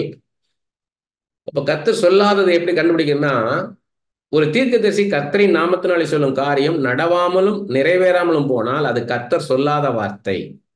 அந்த தீர்க்கதரிசி அதை துணிகரத்தினால் சொன்னான், அவனுக்கு நீ பயப்பட வேண்டாம். அப்ப சொன்னது நடந்ததுன்னா கர்த்தர் அவர்கிட்ட பேசுறாரு. உண்மையாவே ஒரு கர்த்தருடைய தீர்க்கதரிசி. சொன்னது நடக்கலன்னா இது இவரா பேசுறாரு, கர்த்தர் சொல்லலைன்னு அர்த்தம். மத்தேயு 13ஆம் அதிகாரம் 54லேருந்து 57 வசனம், தாம் வளர்ந்த ஊரிலே, இயேசு கிறிஸ்து வளர்ந்த ஊர்னா நாசரேத்து, தாம் வளர்ந்த ஊரிலே வந்து அவர்களுடைய ஜெப ஆலயத்திலே அவர்களுக்கு உபதேசம் பண்ணினார். அவர்கள் ஆச்சரியப்பட்டு, இவனுக்கு இந்த ஞானமும் பலத்த செய்கைகள் எப்படி வந்தது? இவன் தச்சனுடைய குமாரன் அல்லவா? இவன் தாய் மரியாள் என்பவள் அல்லவா? யாக்கோபு, யோசே, சீமோன், யூதா என்பவர்கள் இவனுக்கு சகோதரர்கள் அல்லவா? இவன் சகோதரிகள் எல்லாரும் நம்மிடத்தில் இருக்கிறார்கள் அல்லவா? இப்படி இருக்கு, இதெல்லாம் இவனுக்கு எப்படி வந்தது என்று சொல்லி அவரை குறித்து இடர் அடைந்தார்கள். இயேசு அவர்களை நோக்கி, தீர்க்கதரிசி ஒருவன் தன் ஊரிலும் தன் வீட்டிலுமே அன்று வேற எங்கும் கனவினம் அடையாண்டார். அப்ப நம்ம வளர்ந்த ஊர்ல பெருசா ஏற்றுக்கொள்ள மாட்டார்கள். இவன் நம்ம கூட இங்க இருந்து விளையாண்டு வந்தானே, நம்ம கூட படிச்சு வந்தானே, அப்படிதான் பார்ப்பாங்க. இவன் தச்சனுடைய குமாரன் தான், இவன் தேவனுடைய குமாரன் அப்படின்னு பார்க்கல அவங்க. இதை நமக்காக சொல்ற 2 ராஜாக்கள் 3ஆம் அதிகாரம் 11லேருந்து 16 வசனங்கள் நம்ம எல்லாம் தெரியும். எலிசாவை தேடி 3 ராஜாக்கள் வராங்க. ஏன்னா வனாந்தரத்துல ஒரு வாரம் வந்துட்டாங்க, தண்ணி இல்லை. அப்ப அங்க வரும்பொழுது கர்த்தருடைய தீர்க்கதரிசி யாராவது இருக்காங்கன்னு தேடும்போது, எலியாவின் கைகளுக்கு தண்ணீர் பார்த்த சாப்பாத்தின் குமார் நாங்கள் வரும்போது அங்க எலிசா சொல்றாரு, ஒரு சுரமண்டலம் வாசிக்கிறவனை கொண்டாந்து வாசிக்கன்றாரு. அப்படி வாசிக்கும் போது அவர் மேல ஒரு அபிஷேகம் வந்து தீர்க்க தரிசனம் சொல்றாரு. அப்ப மியூசிக் வந்து ரொம்ப ரொம்ப இம்பார்ட்டன்ட். மியூசிக் வந்து ஏற்கனவே தேவ பிரசன்னத்துல பார்த்தோம். ஆண்டவருடைய பிரசன்னத்துக்கு அந்நிய பாஷை பேசும்போது அந்த பிரசன்னத்துக்குள்ள வருவோம். அதே மாதிரி மியூசிக் வாசிக்கும் போது ஆண்டவருடைய பிரசன்னத்துக்குள்ள வருவோம். அப்ப ஆண்டவர் நம்மளோட பேச ஆரம்பிப்பார்.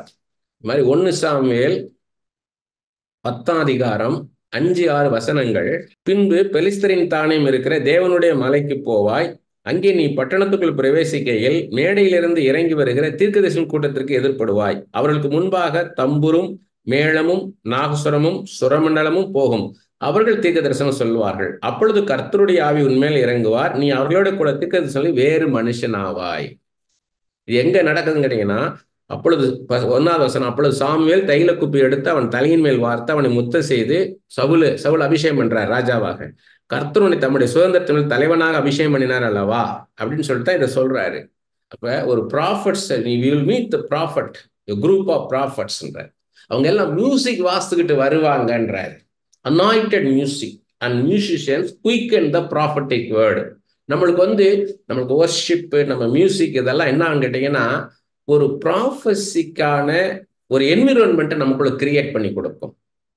நமக்குள்ள ஒரு மியூசிக் நீங்க நல்லா அப்படி பாடி ஆராதிக்கும் போது, நல்ல மியூசிக் கேட்கும் போது உங்களுக்கு நல்ல தேவ பிரசன்னம் கிடைக்கும். அப்ப ஆண்டவர் ஈஸியா உங்களோட பேசுவார்.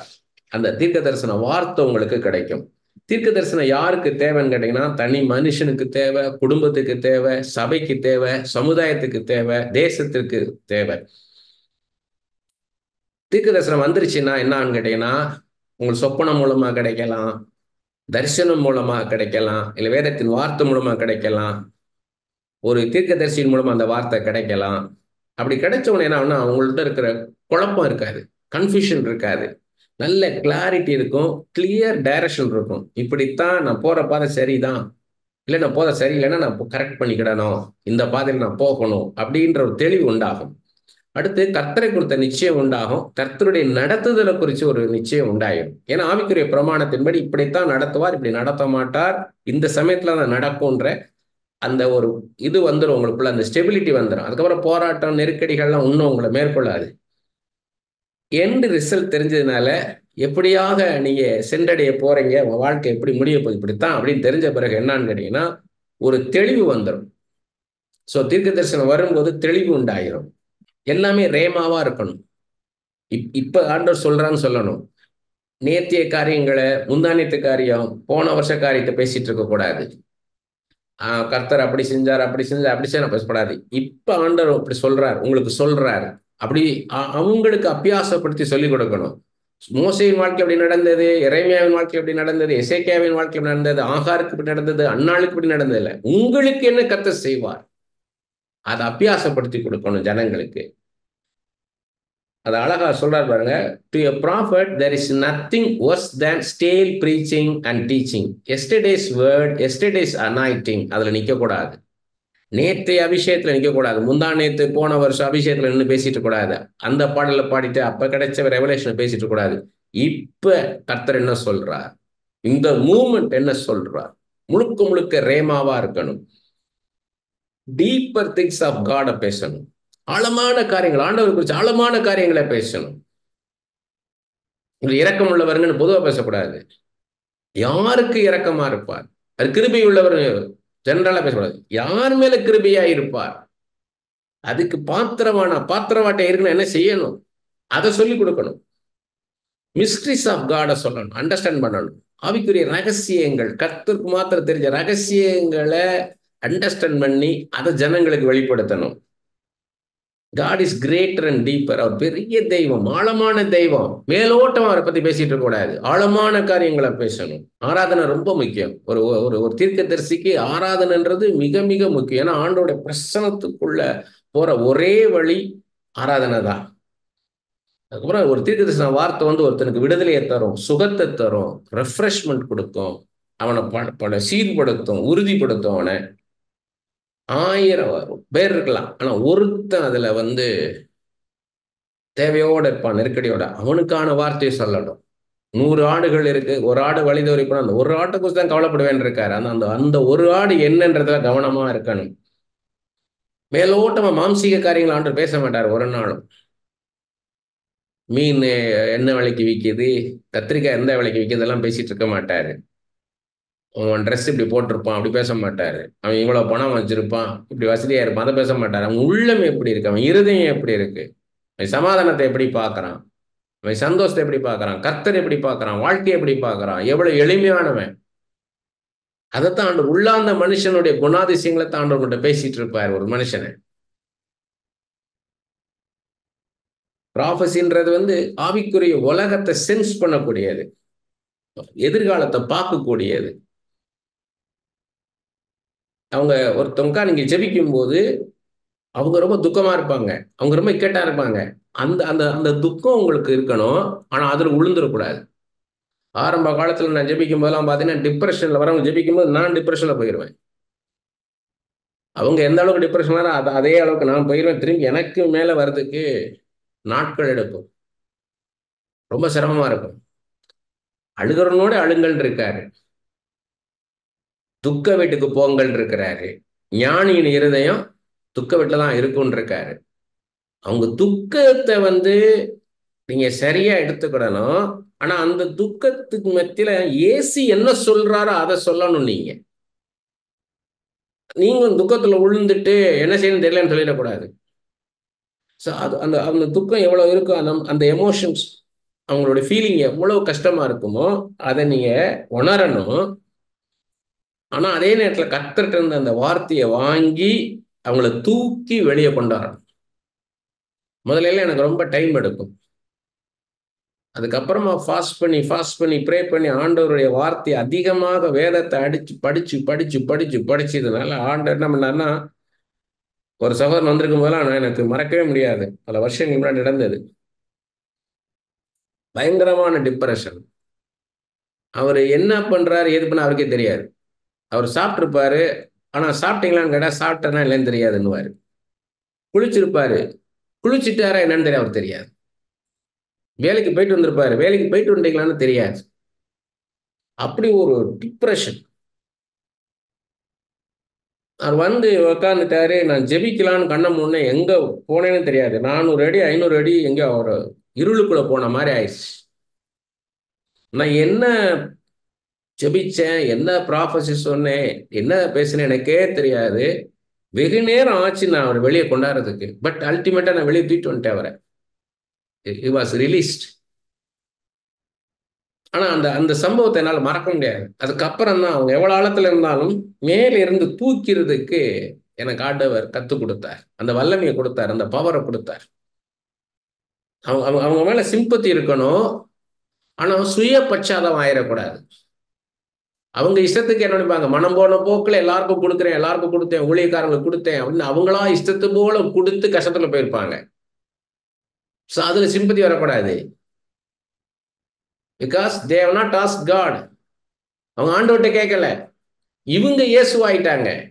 நம்ம இயேசு கிடையாது. we have to ask God. ஆண்டவரே இது என்னன்னு கேட்கணும்.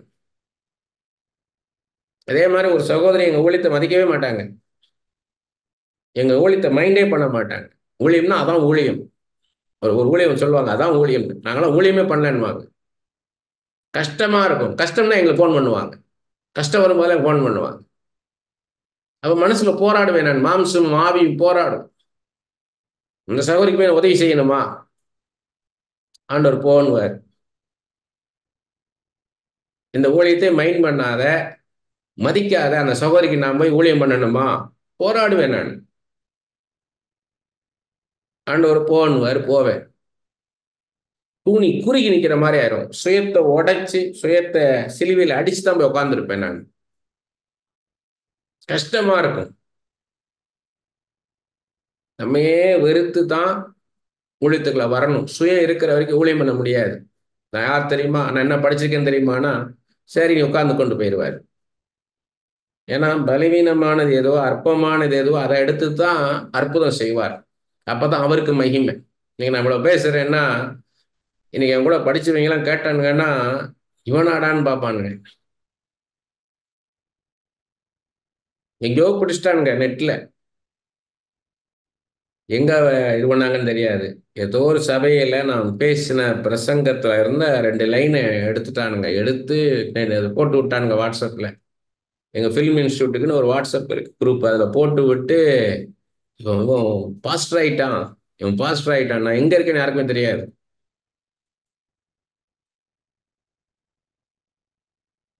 ஆண்டவர் தான் மகிமை. அது